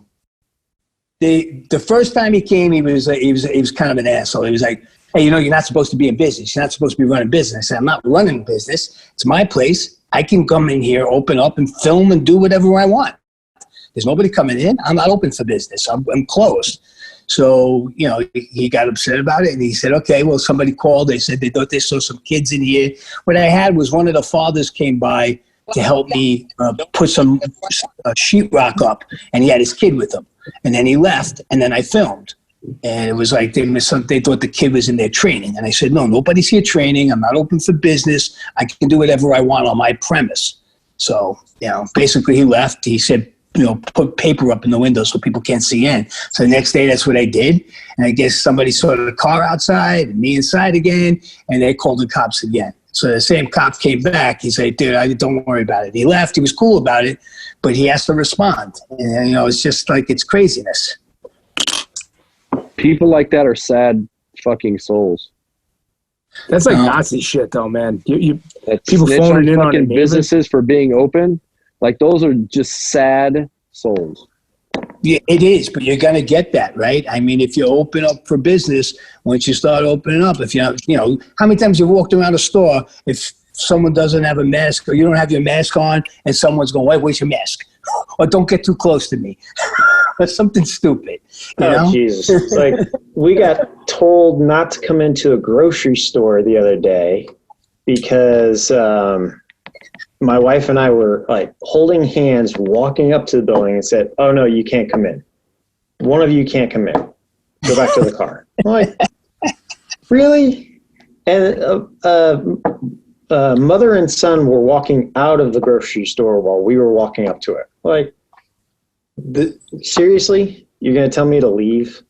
Okay, so we're going to go across the street to the other one. The whole situation, it brings these 4 things together, which are really not good bedfellows, right? You got emotions, right? Big emotions. You got science, right? And a lot of people who don't want to listen to science, right? You got the concept of freedom, which is like sacrosanct, right? And then you got like the way you're supposed to look at that, which is built around the Constitution, which has nothing in it about pandemics. Then you get this thing, which theoretically shouldn't be that long, could be, couldn't be. It's really hard to balance all these things. And it's like, we've been talking about this on and on with the, not tonight, but I mean, just in general in these podcasts, and these same 4 things come up again, right? And everybody lines up. But I think it's amazing. You're looking at people like where we live, there's not that many people around, you know? And it's like, it's totally different in downtown New York City, right? You know, it's totally different in Philadelphia. It's totally different in Texas, right? Like, it's a hard one, man. It's a tough one to put it all together, and it's tough to listen to everybody's really good arguments, really good concepts, and not seeing really how it can all quite land together. It's going to be messy for a little while, right? But the thing about it is, no one is forcing people to come into my business. No, I get it. My business is open. No one is forcing anybody to come here. No one's forcing anybody to go to Burger King, to go to the mall, to go to Chuck E. Cheese, to go to the movie theater. No one's forcing anybody to do anything. Right. If you want to stay here in your house, you can watch every movie that you can imagine on Netflix. You can order any food item that you can imagine right now. Every place is delivering. Completely agree with you, Brian. Yeah. Delivering. And you can order anything that you need to from the internet, delivered right to your door, and not have to leave. I agree. If I wanted to self-quarantine, I could do that of my own free will. Right, and from the point of why can't I have my business open for people that want to take advantage of that in a safe manner? That's what I'm saying. I'm not disagreeing with you, man. But what I'm saying is that makes sense, right? On the other hand, you look at, you know, whatever, 1,200 people on a beach all jammed together. It's logical. You know why there are 1,200 people on the beach together? Because there's nothing else to fucking do. No, I get that. Parks, they close every other fucking thing. What I'm saying is that. Oh, sorry, go ahead, Joe. No, it's because they've been locked up for so long. No, so now right. they open the doors, and everybody's going to pack out on the beach and at a park, and they're going to be all next to each other because you kept everybody locked up for so long. Right, I'm not. We can't look back. Right? You can't look back and go, you did it. Look back. You gotta look forward. What do you have to say, Chris? I see you shaking your head. To Brian's point, I agree. I should have the right to run my business. The balance here is, what do I do? How do I run a business and do what's right at the same time? Have anybody, in danger? I know you're saying, Brian, that people are coming on their own free will. You're not forcing anybody, but also one person walks out, passes it on to someone else, because it is highly contagious. Whatever you may or not believe, it is highly contagious. So you want to do somewhat what's right, but in the same respect, I got to run my business. I definitely want to open my doors and run my business, and no one's going to tell me I can't. But it's a hard balance. It's like when have we ever been in this position before? All right, you're up, Chris. That's what we were having an issue with is we were allowed to start opening our doors on the 23rd for gyms here in Indiana, but we were just told that there was an outbreak of like 500 cases 40 minutes away from us, in a town 40 minutes away from us. And it's most of the people that work in that town or work in that county live in our town. So it's like, okay, well, what do we do now? So do we open or do we stay closed? What's testing like in your town? There is none. Like, that's what the issue is. We're in the middle of freaking nowhere. Like, we are 2 hours north of Indianapolis, 2 hours south of Chicago. So we're in rural Indiana. We have no testing. That's why I said, that's why I brought up the idea of science. It's like, if you don't have any science, if you don't know who's sick or whatever, all of a sudden this big jump of science comes in. They're like, 500 people are sick. What does that even mean? I mean, it's tough. So, like, for us, we were kind of sitting here going, well, we're kind of allowed to open. So, Chris, let me ask you a question. So, what you saying? They opened for business and then they reported 500 new cases? Well, they were open because it was the Tyson food plant. So the Tyson chicken plant had been open because they were technically essential. So they had been open this whole time, and they weren't really apparently testing where they were letting people in that were having temperatures. So it wasn't really apparently a clean plant, like, to begin Yeah, with. but they put some rules around them last week, though, where now they have to have the testing, right? Right. So now they are. But I guess now, like the county has been put on a state of emergency. So I don't know how you could put a state of emergency on a county. You can't shut down a county because people can travel in and out of a county. Like, you can't put roadblocks up. It's a rural county. It's farmland. So you're going to find ways in around that. So what we were having issues with was, like, a couple of our students had a good question. Is like, well, we can pretty much say, all right, we know who we've come in contact with. So we can pretty much say, all right, we know who we come in contact with, but we don't know who they came in contact with, and so on and so forth. Because that's the weird thing about this, right? Right. So that was the thing. We pretty much set out a thing that said, if you don't feel like coming in and training yet, don't. Like, we've frozen accounts. It's up to you. If you don't want to come in, we set up the no contact thing. Same thing with Brian. If you want to do that, go ahead. We'll do virtual classes if you want. It's up to you. But right now we're leaning towards opening up on the 24th. We're going to train 3 days a week, no kids until June, and then we'll go from there. If things changes, because the governor, he's doing things like on a weekly basis. He's changing things up weekly. He's not doing things like, he set out a monthly plan, but he's changing things up like weekly because stuff is slowly creeping north on us because from Indianapolis north. So that's kind of how we're at, what we're doing. The only way, I mean, I know that this has nothing to do with you or any of us, but the only way that this is ever going to get under control is through an aggressive testing process. Yeah. That's the only way. 100%. That is a vaccine, right? You need a vaccine. No, I don't agree with the vaccine, and I'm not going to get vaccinated. I've got more vaccines my entire life than I know what to do with being in the Army. I don't need a vaccine from this. I don't even get the flu shot. What we need to do is to test people. If you're positive, stay away from fucking people that aren't. Quarantine yourself until you're safe, then come out. But everybody's opening up. No one's testing. So it's just like telling a dude with an STD, there's no need to use a condom. You may get them infected or not. And then just letting them run wild. No. I mean, yeah, you got to know if you got an STD, right? Right. It's tough, man, though. I mean, you trust people a lot more than I do, you know? I mean, that's the difference. I think that's where the difference comes in. I think that you should have a right to be open, 100%. No argument at all. But if a group of people, if there's 25 people, 25 hairdressers, and they're all sick, that I should have a right to know that they're sick.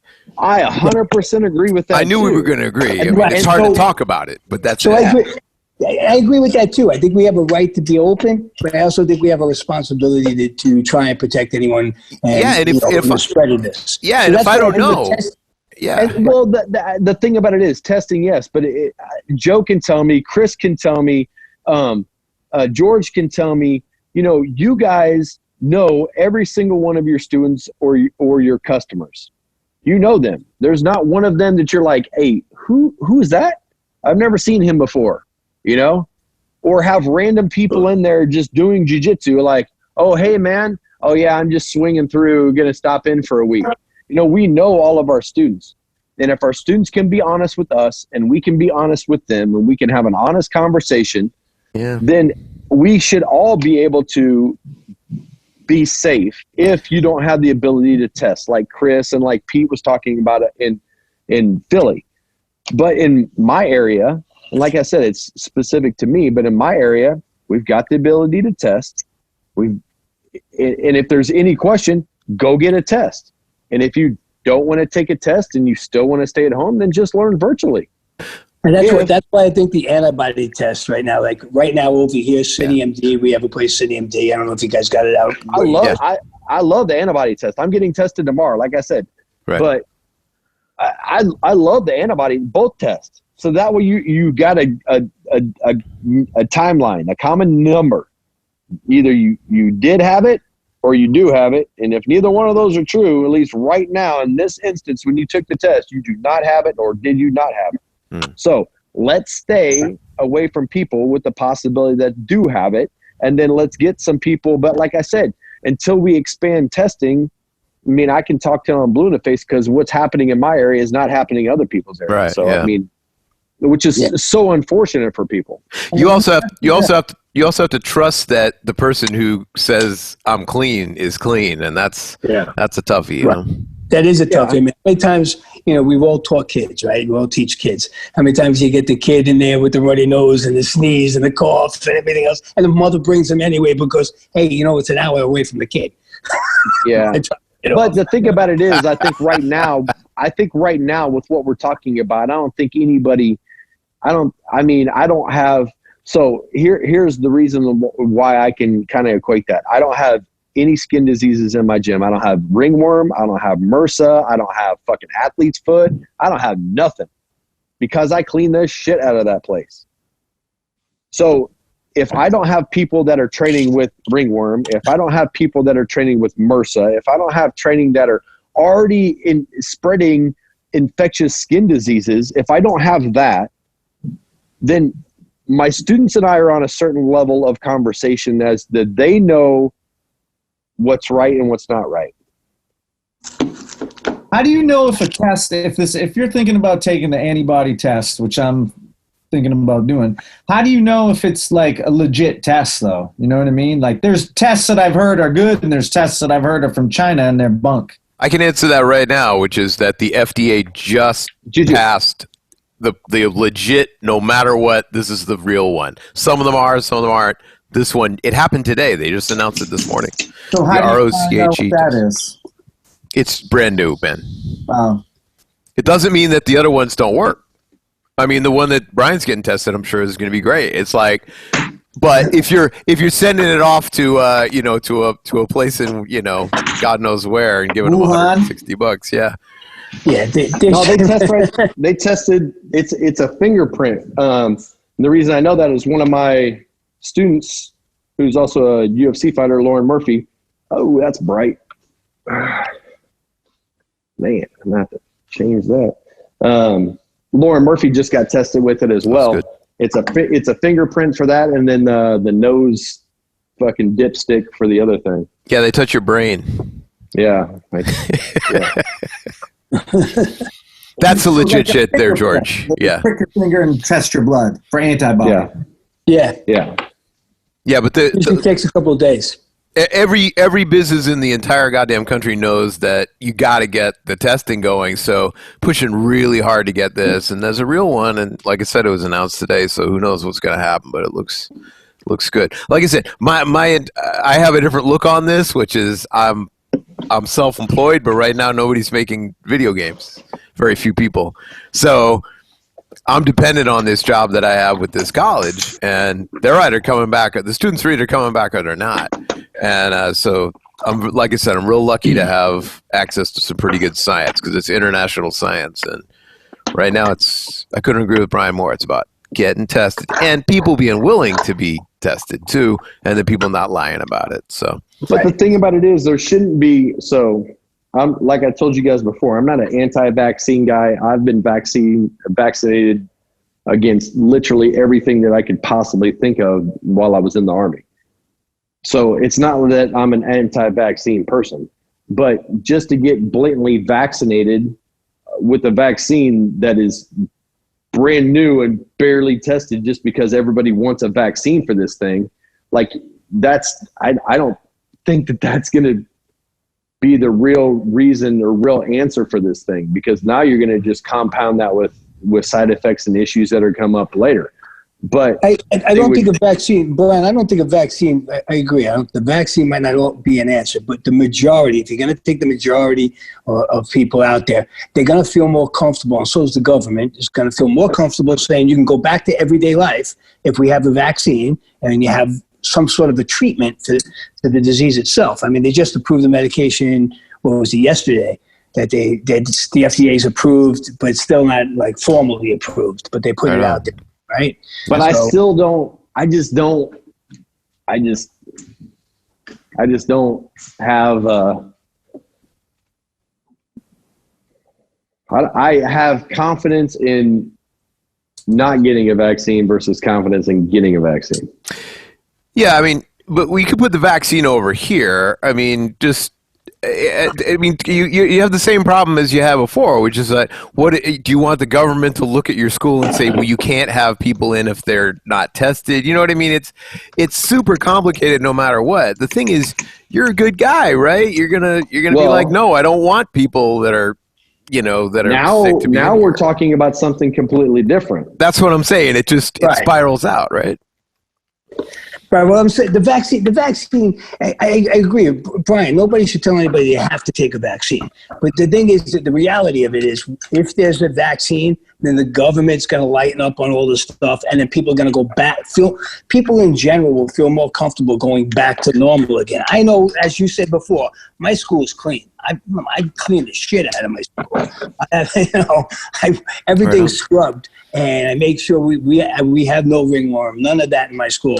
Unlike NICKY, GRAYHULK, who goes to the other school there, and they got ringworm every week. GRAYHULK, I'd watch out on those mats if I were you. He's patient zero. Yeah. But I get what you're saying.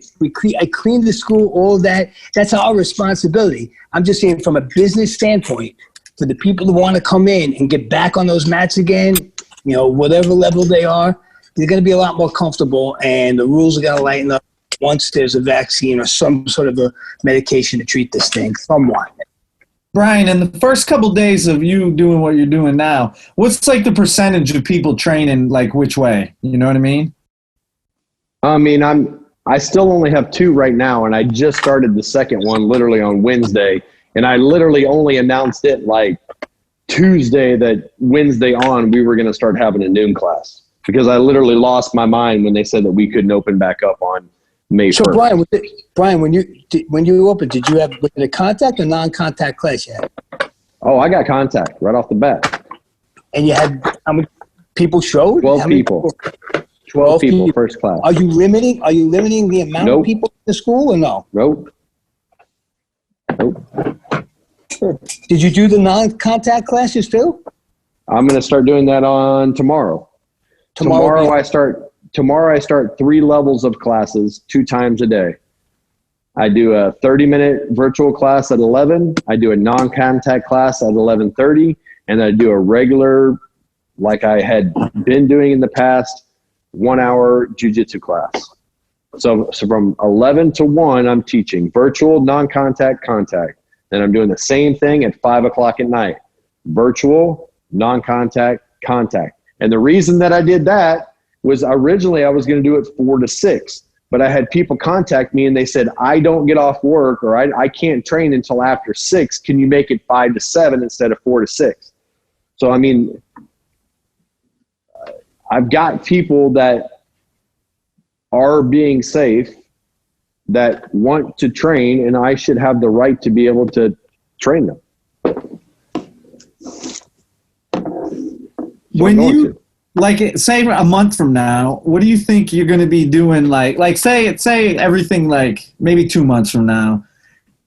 We've kind of talked about this, but do you think you'll still be running like a virtual? I won't be doing a non-contact class. I do not think I'm going to do a non-contact class in June. And now everything's changeable. So the only thing that I think I may do with that, because in June I'm going to start running kids camps. I'm going to start doing kids camps in June. I'm going to do kids camps in July, because parents still have to work. I mean, people are going back to work next week, Monday, here in Houston. Like, come back to work now. Even though kids don't have school, parents have to go back to work, which is kind of crazy. But so they got to kind of figure. Brian, let me ask you. So they're going back to work there, but they're still enforcing social distance even at the workplace, aren't they? Well, I mean, I was at Home Depot today walking around like right next to people. I mean, they're making them wear masks? No, I haven't worn a mask one time, or gloves, or anything. Really? One single time, any place that I've ever gone since this started, I have not worn a mask or gloves anywhere at any time. I guess it's dependent upon the area, because I know over here, I go to Home Depot, they won't let me in without a mask. I'm glad I don't live in New York. They got everybody separated 6 feet, and they had security guards at the door. You can't get in without a mask. Yeah, I'm glad I don't live in New York. I mean, I'm sure there's a big difference in number of cases in Texas and New York. Yeah, plus that would be something that Home Depot has decided to implement too. So, I mean, that's got to be what if that's what they want to do, that's what they want to do, right? There's somewhat of a distance, but you're talking about Bryant's in Houston. That's not a small area either. That's a big city itself. Mm-hmm. So you still have congestion there. I mean, I guess. Yeah, we're the fourth largest city in the United States. Hey, so that's not, it's no different than here. I mean, I guess they just how many cases did you have reported there, Brian? Do you know? Not off the top of my head, but I mean, it hasn't been something huge or crazy down here. Really? We had. We've had cases. I mean, and it's unfortunate people are dying, but it's been nothing like what it's been up there. Yeah, we had 18,000 people so far die. Yeah, but I don't know. I think a lot of these numbers are inflated too.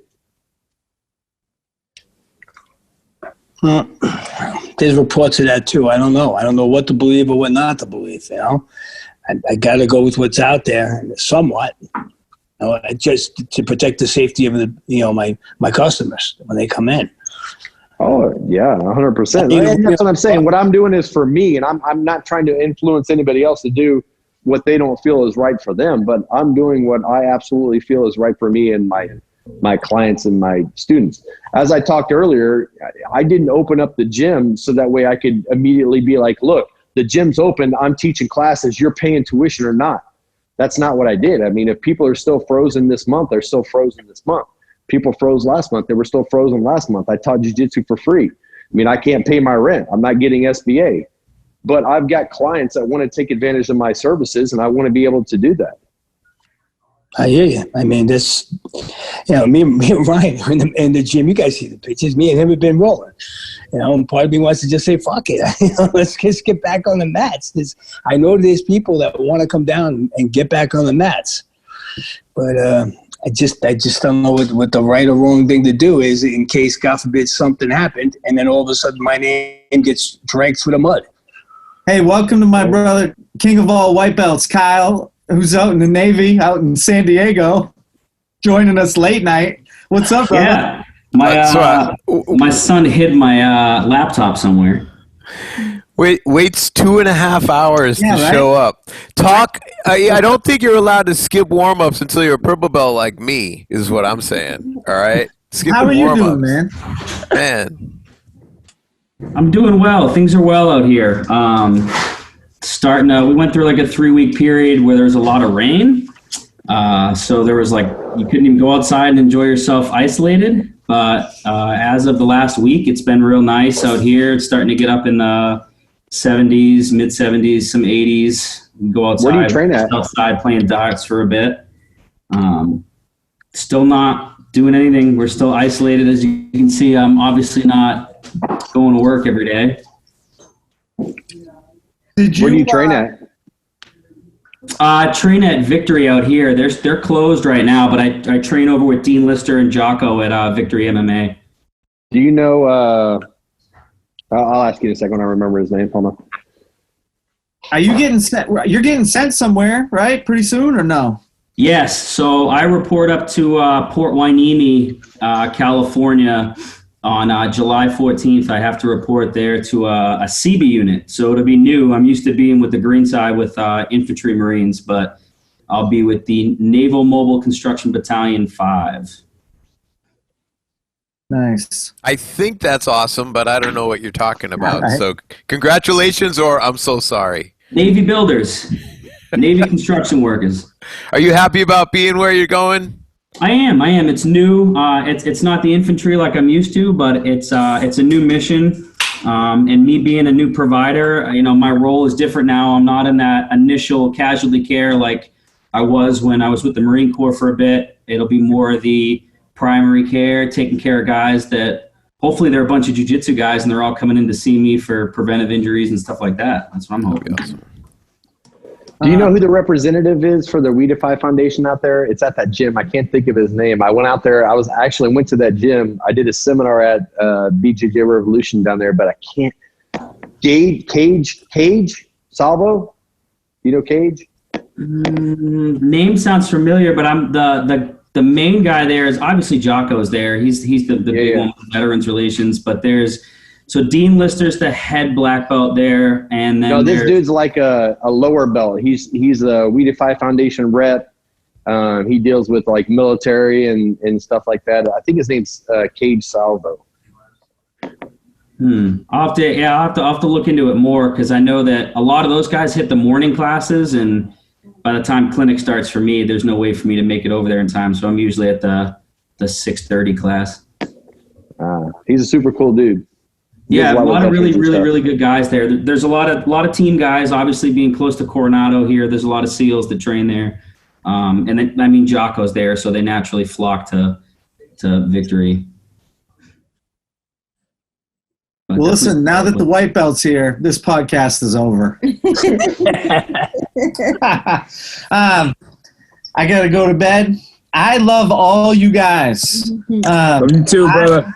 I really do. Love you, Amanda. George, thanks so much for inviting me, man. Dude, I'm stoked you guys all came. Joe Thompson, I love you even though you were mad at me earlier. I'm going to send you the link for next week tomorrow. 24 hours in advance. I'm not That's a it, big man. Wait. Where did you guys learn to set up meetings, man? You always schedule them 24 hours in advance. Joe, you give it to him. Give it to this guy. I think there's a question for Joe. Scheduling, George. Joe's on AOL. He's dialing up. That thing is Dude, I pushed the button and got on. It took me 2 seconds. What do you mean you need 24 hours in advance to push one blue button? Dude, in my job at work, if I scheduled my meetings 3 hours before, I'd lose my job. Come on. I believe someone named Rich sent in a question for Joe. What? It's true. Would you like to read it to him, Nicholas? I think you should. So Rich asks, can Joe offer a comparison to the Spanish flu of 1918 for those of us who weren't alive yet? Now, I don't know what that means, but it sounds funny. Oh, man. That ain't right. Oh. That ain't right. Okay, funny, guys. That's funny. Yeah. But it's Well, so actually, true. you got off easy because usually this is where George asks you what your favorite martial arts movie is. So. I was waiting for the comment when was that a Marine that just jumped on, a fellow Marine that just jumped on? The white belt's a Marine too? Navy Corpsman. Navy Corpsman. Okay, well it's Marine. So I was waiting for the comment of Joe could tell you about the Marine Corps back in World War II. You tell me about the Oxus Rebellion. I'm not exactly that old yet. I think that's what the kids call a self-own, but okay, whatever. Hey, Marvin, brother, stay safe, man. I wish you well. I wish all you guys well. I love you all. Good to see you guys, and as always, you no guys. hesitation. Anytime you guys want to come down, come on down. Yep. Thank you for the invite, George. It's good to see you all as well. Thanks. I want to thank Brian too for that conversation, man. I mean, we're working through all this stuff, and it's amazing to get a powerful perspective such as yours. I really do appreciate it. I know I'm throwing out some talking points and shit, but it means a lot. Thank you. Thanks, man. All right, boys. See you guys. See you guys later. Guys. All the best. Peace. Bye.